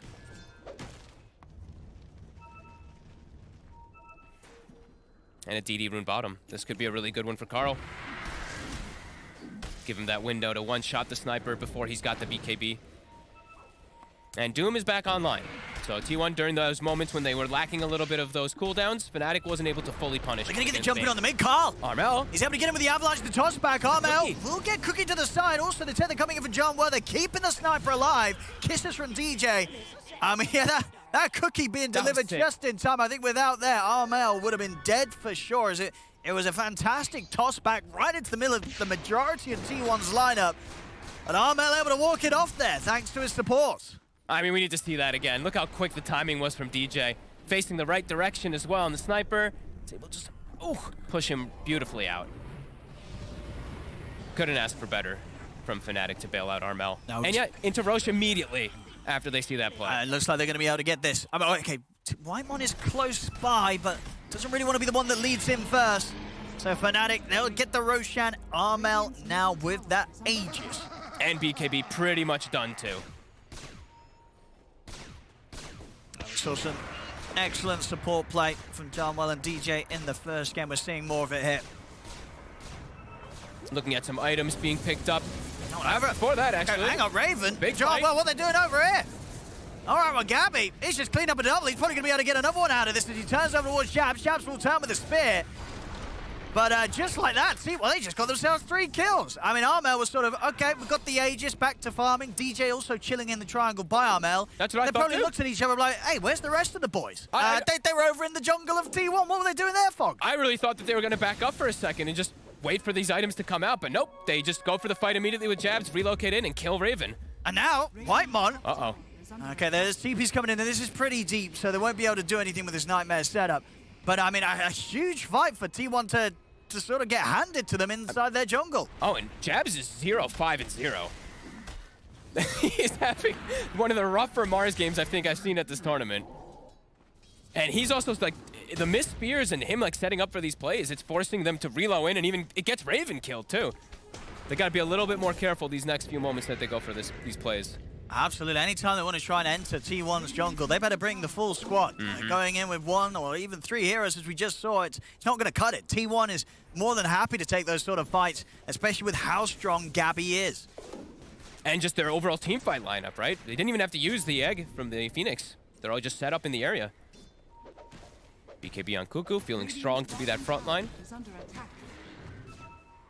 They'll scout Armel for a second. Can they get on him, though? Carl, not in the area. He's bottom. The scan is out. See if they want to try. Gonna have to do it twice. It's not easy. A boundless strike. Cookie to separate Armel. He's able to turn, still continue to get a few hits in onto Cuckoo, but Cuckoo's tanky, especially with the Essence Ring. Carl, he's in with the combo. That's gonna be Armel gone down the ones. He looks dead twice. They're gonna go for a reload. See if John was able to take him out. Get over to the side. See if they can take him any further away as T1, they're chasing. The arena's down. The Spirit's going to be dodged here by Gabby with the BKB. BKB, in fact, as well from Cuckoos. They'll commit for John Well. Actually, nearly escaping again with that tether. But the boundless strike from Gabby takes him down. T1, they get everyone else. Sorry, Fnatic get everyone else out of that. I mean, that could have gone worse for Fnatic. Armel was able to live, but still some sort of shaky moves after pretty top-tier coordination that we have from Fnatic in Game 1, and kind of up until 2 minutes ago in this one. Fnatic, they're starting to get a bit shaky. Yeah, starting to feel a bit of weakness, really, from the Sniper. You see him hitting the Doom, and it was actually 0 damage. Yeah, Cuckoo didn't care. He did not care at all. And if you look at the 3 cores, they are getting very... Armel, they found him. He is gone. He is... Oh, can they save him? The tether? They're healing him up. It's not enough. Armel's going to go down. They have the kisses coming in on Akuku and Carl. We'll see if they can get anything in return after losing their sniper. Raven, he's going to back off. Doesn't want to get in on this. Gabby also. Oh, from the side, he'll find DJ. T1, it's up to a 5k lead. Fnatic, it's slipping away from the mid. John well jumped as well beyond the tower. Gabby, 8-0-4. Level 18 at 21 minutes. All right, this is taking quite a drastic turn here as Fnatic, pretty much everything kind of went wrong for them after they got roached in the Aegis. They split up, bad things happened, and then a rough fight top and into jabs. Is he going to get caught again here? He might. Whitemon's hot on the chase. Can't quite get him. All right, he's into the trees. He'll be fine this time. But Fnatic, they're getting outplayed. T1 up 8k. As we said, Gabby just absolutely massive. BKB done. He's going to be working his way on towards the Skadi next. This Monkey King is a huge issue for Fnatic. I don't know how they're going to deal with him. He's got double the net worth of... I mean, he's almost like 2 cores put together from the side of Fnatic. He's getting very, very rich. And Jabs still no BKB. It's about to be finished, but even when he has BKB, look at this Monkey King. He's just going to turn and kill him in seconds. And we're mentioning the tankiness from these cores. If Wukong is down, plus 24 armor. Doom, when he has Devour, has the plus armor. Tiny already has the plus armor built in too, so the physical damage from Fnatic, it doesn't feel like it's going to be able to pierce through this now at this point when they're this behind. Now, Fnatic's got to be way more careful with how they go about looking for the fights. You know, this is sort of the thing, right? When you have a mid-light sniper that's as vulnerable as a sniper is, as soon as you lose one of your other cores, there's a very high chance that the whole team fight that you're trying to bring together is just going to implode completely to the damage that T1's lineup can bring. Yeah, looking tough for these next few moments. This gold lead is very significant. If this move goes wrong for Fnatic, it's going to be very, very painful. See if they can get the jump this time with their smoke. Raven. Go for the Doom straight away in. The arena's down. They've trapped the 2 of them. Carl and Cuckoo falling low. Carl will try and run, but he dies in the arena. Gabby standing his ground in with the BKB and the Wukong's command, but the tether gets Jabs out to the side. Gabby. What Fnatic needed, they're ready to go for another catch. Straight back in with the stun. Oh, the spear. Nightmare will help Gabby dodge the spear. Gabby is trying to turn and get the Jingu Mastery build up, but the damage from the side comes in this time. Armel able to stand his ground and shoot down Gabby. This time they get the initiation. It's not Jabs who gets the initiation going, but they get the instant stun. BKB not able to get popped in time from Cuckoo. And I see the toss back, right? Carl attempted to blink in and toss his core out, but it catches a Phantasm, and then he's caught in a world of hurt himself. Armel just free shooting the whole fight. A much needed fight, it feels like, for Fnatic to come back into this one. It's slowing down Gabby finally this game. A big kill streak gone. 8-1-4 now. And who ended up getting the last hit? It was Armel, right? So Armel got like almost 2,000 gold that fight. It's a lot of money. It's enough to get him his Hurricane Pike done, so yeah. Something else that may just save his life. And also there it is, the Wraith Pact done for DJ. So Wraith Pact on one side. Do we have anyone queuing up the Wraith Pact on the side of T1? We do not. We'll certainly see how much of a difference that will make in these fights, and to T1's ability to burst these heroes like Armel.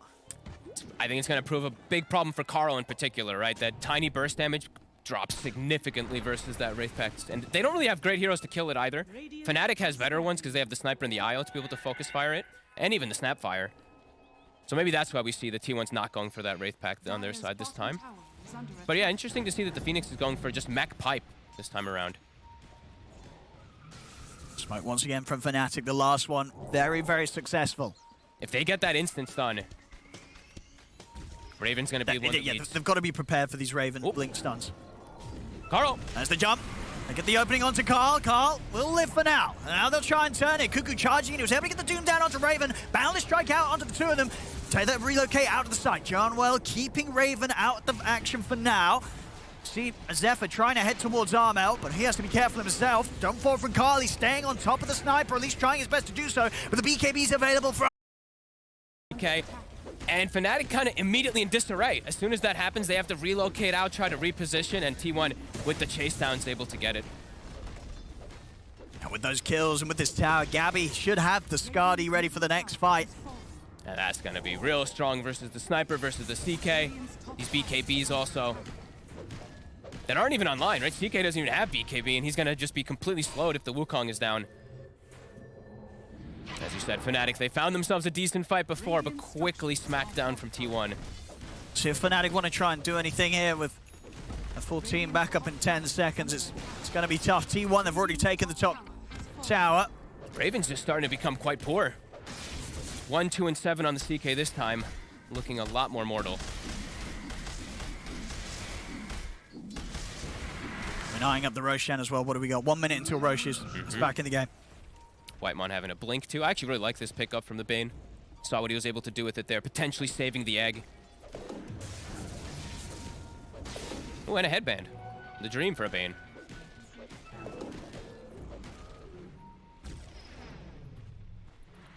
Continuing to really feel the pressure on Fnatic. Armel, as you said, you know, he's got Hurricane Pike, he's got BKB, he's got double defensive items, but his damage, once they get on top of him, is feeling pretty lackluster. Still quite difficult. 3,000 HP on this Monkey King. And T1, ready to fight.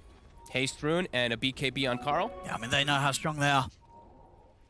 If they can get that blink initiation, the fight will crumble for Fnatic. He has his BKB on Raven, but he's scouted. Quick moves.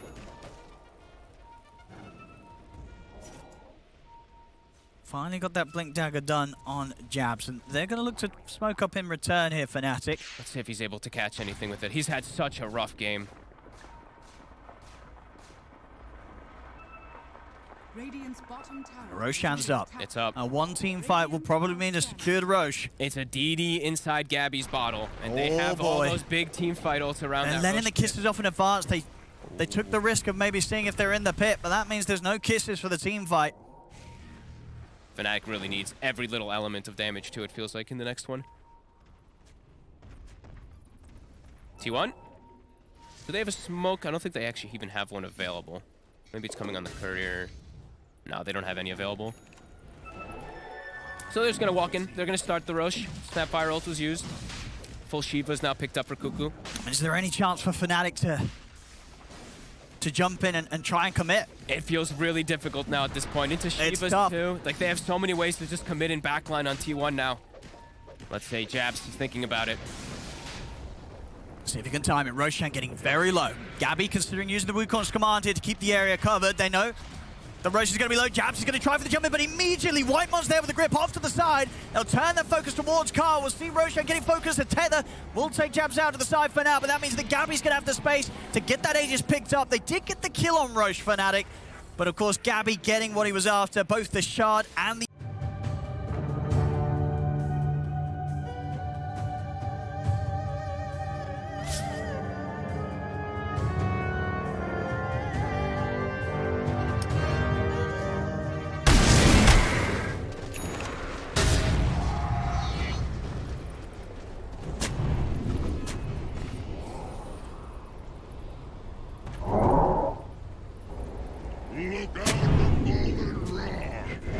Oriented chorus, the CK as well as that sniper.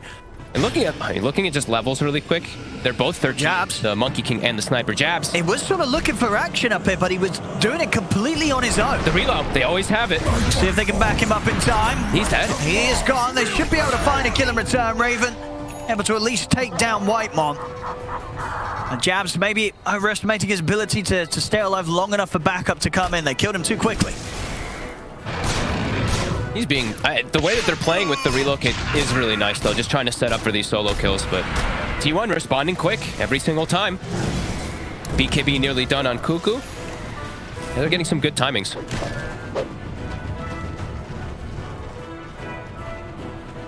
And a DD rune bottom. This could be a really good one for Carl. Give him that window to one-shot the sniper before...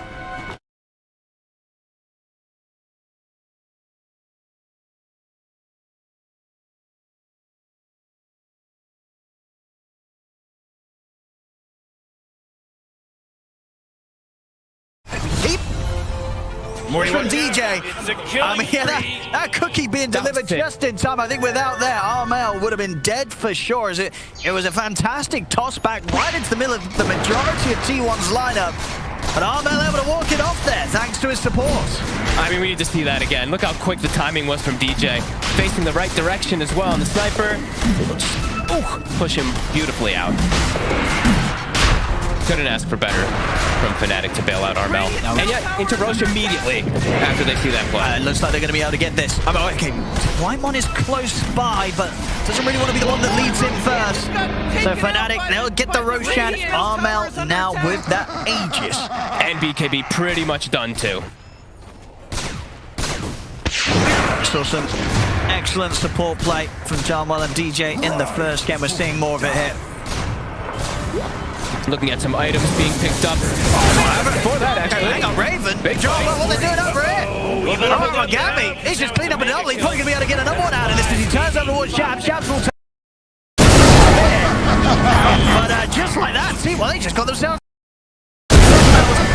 Okay, we've got DJ also chilling in the triangle by Armel. That's right. They probably looked at each other like, hey, where's the rest of the boys? They were over in the jungle of T1. What were they doing there for? I really thought that they were going to back up for a second and just wait for these items to come out, but nope. They just go for the fight immediately with jabs, relocate in, and kill Raven. And now, Whitemon. Uh-oh. Okay, there's TP's coming in, and this is pretty deep, so they won't be able to do anything with this Nightmare setup. But, I mean, a huge fight for T1 to sort of get handed to them inside their jungle. Oh, and Jabs is 0-5-0. He's having one of the rougher Mars games I think I've seen at this tournament. And he's also like the missed spears, and it would probably be some like 20-something thousand gold lead and a lot more kills if he hadn't been able to get a lot of these reloads. He's been pretty clutch.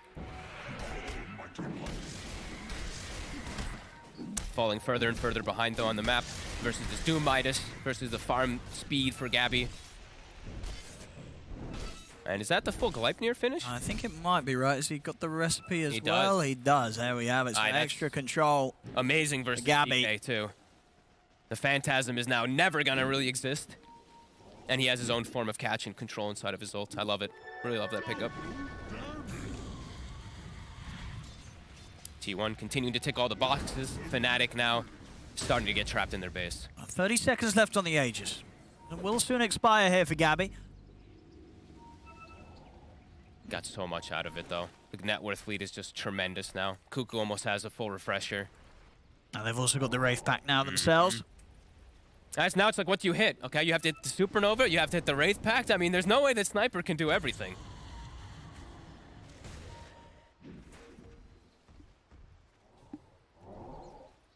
Yeah, I think T1 not in any sort of rush. They're very happy sitting here with that lead, and they know that as long as Fnatic is as scared as they are, where they're forced to sort of sit in the base on the high ground, T1's going to be able to continuously out-farm them and just get so much more out of the map. Fnatic, they'll try and break that with a smoke. See who they can find, but T1 themselves very, very carefully playing this one. They're back up to the base. They know there's a high chance that Fnatic will be coming out looking for them. I look at the map right now. Look at the vision. If you just toggle it for Fnatic, they see nothing. You know, this is a really tough smoke to be able to go for here. They're just trying to read T1 making a mistake, but yeah, T1, they're not going to make that mistake. They all group up. They're smoking themselves. A head-on 5v5 fight will be disastrous for Fnatic.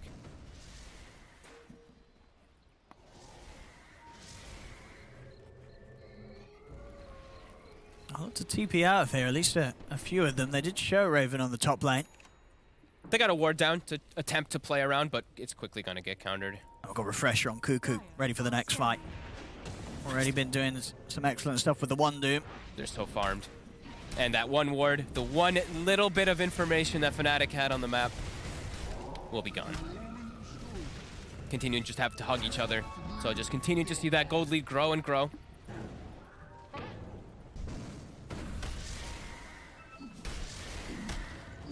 Armel very much feeling the pressure of how they've been jumping him, opting to get himself a second defensive item.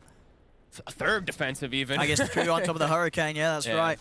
He's very much scared of them jumping him, which is never going to feel too good having to build these many items. You want to get that damage, especially when it might come down to the point where it's just all going to be down to how much damage you can deal whilst you're sitting in the base and sitting on your high ground. He's just that concerned about the initiation and the catch that T1 have. I don't even know if he can go for this build. That's the thing. you think you just got to go all out and damage? I just don't even know what he builds in order to deal enough, because it's just him, it really feels like. Like, Raven is starting, we see his farm like slowly trickling up, but he's just got so many counters. Playing versus this Monkey King with the Gleipnir, playing versus Shivas, Wraith Pact, etc. It's just not easy for Raven, so Armel, I'm not too sure what he gets. If the Lincoln saves him a couple times on like a base defense, then maybe that is just the best choice for him. Yep, T1, just farming. Continues to grow. From 15 to 17k to 19k.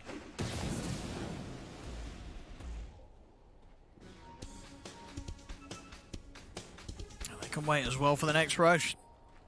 See if they get the shorter respawn. Could be up in 20. We'll have a look. Yep, no rush. Very relaxed gameplay now from T1. Yeah, and understandably so as well. Already, of course, down a game in this series. They want to make sure there's no chance of letting this lead slip away. They'll play this out as safely as they can to force out the game 3. Ooh, it's a quick one. Very fast spawn. 8 seconds. That's perfect here for T1. Fnatic, they've got one ward again out on the map. Radiant's top tower is under Trying to get some sneaky positioning. A Shadow Blade even picked up for Raven. Spending his gold. They know that this next fight is probably one of the last ones. Armel did not spend his gold, though. Still hanging on to 3,800. Ooh, they see Carl. Do they want to try? They'll force the BKB out from him. That's something. Okay. BKB forced. Wraith Pact also forced.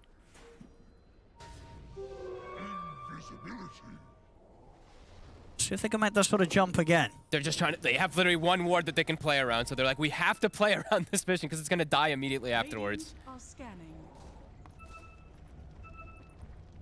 And Ag's waiting there, Roshan. I think something that Gabby would be rather happy to take. And there goes the vision. See if they try. Carl, I'm going to be a bit careful with the BKB on cooldown still for that 30 seconds. They'll head into the pit. And of course take this down very, very quickly. So Fnatic, if they want to have something to say about it, they'll have to make a move soon, and it doesn't look like they'll be able to get here. I don't think they can in this area where there's just no information, no vision. Like, Phoenix can just, Zephyr will place himself perfectly in the fight, just get a full Sunray onto his teammates. So, yeah, no way Fnatic can look to go in here. And Gabby setting up there to grab himself the Aghanims, the Aegis as well. Level 25. That will help for the siege versus the sniper as well, too, those Wukong statues. Dire's bottom tower is under attack. Of course, that additional ring, meaning that it's highly likely that Gabby will be able to find the Wukong's command around Armel, even when Armel's trying to do his best to keep the distance. Armel, he's got the Lincolns, going for a shard next, so as you said, 4 or 5 different forms of ways to protect himself. He's just trying to save himself.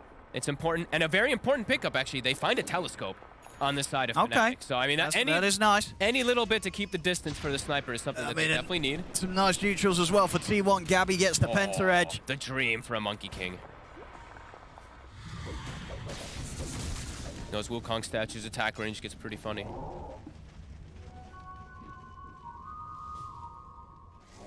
Continuing to grow, 27,000 gold lead. A Shadow Blade now for Carl. That's a big lead. I mean, we saw this huge lead. Game 1, Fnatic, they were the one with a huge lead before they closed it up. It happens when you have a Doom, when you're able to control the map like this. Like, the Midas, the Devour really starts to kick in. And as we've seen, Gabby having this near flawless game, 430 last hits, 10-1 and 7. Excellent to see, especially after he did have such a tough showing in Game 1. He did. And he got well and truly countered this time round. As you say, just the one death.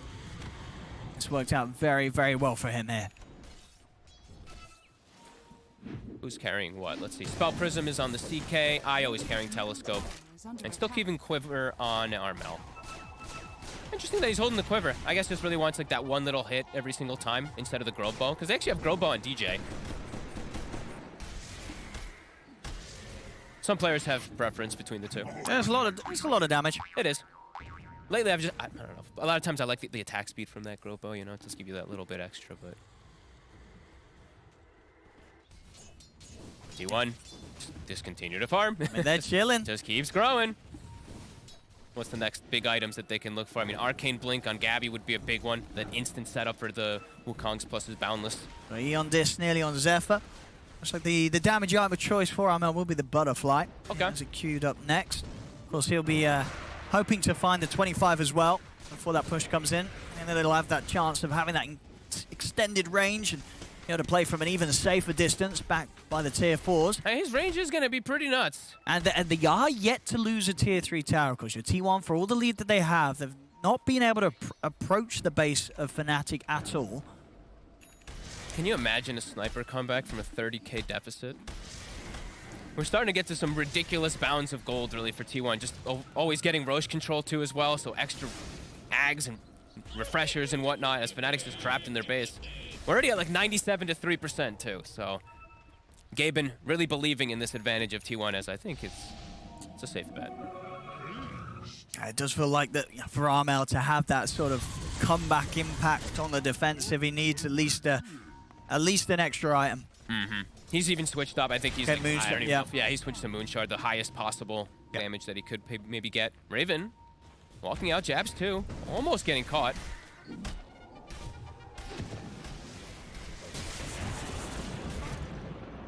Just teasing around with Raven. We'll smoke up behind Gabby. Looks like T1 are ready to try and take it to the next level. See if they can get that jump inside of the base. They're gonna look for Raven. They're in with the combo. Raven, he's in trouble. They've got the Doom down on him. He's gonna get taken out. They cannot save him in time as Raven out for 70. Use the fortification, but T1 that want to keep pushing to at least force out the buyback from Raven.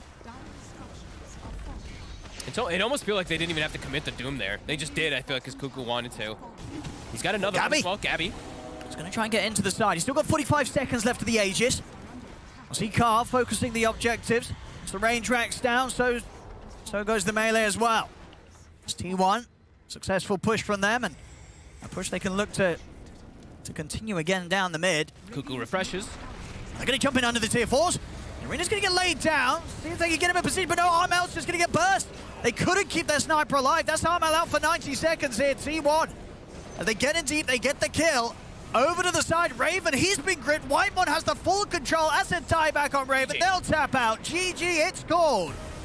As T1, they'll take this game 2. We're getting a game 3, ladies and gentlemen, here between T1 and Fnatic.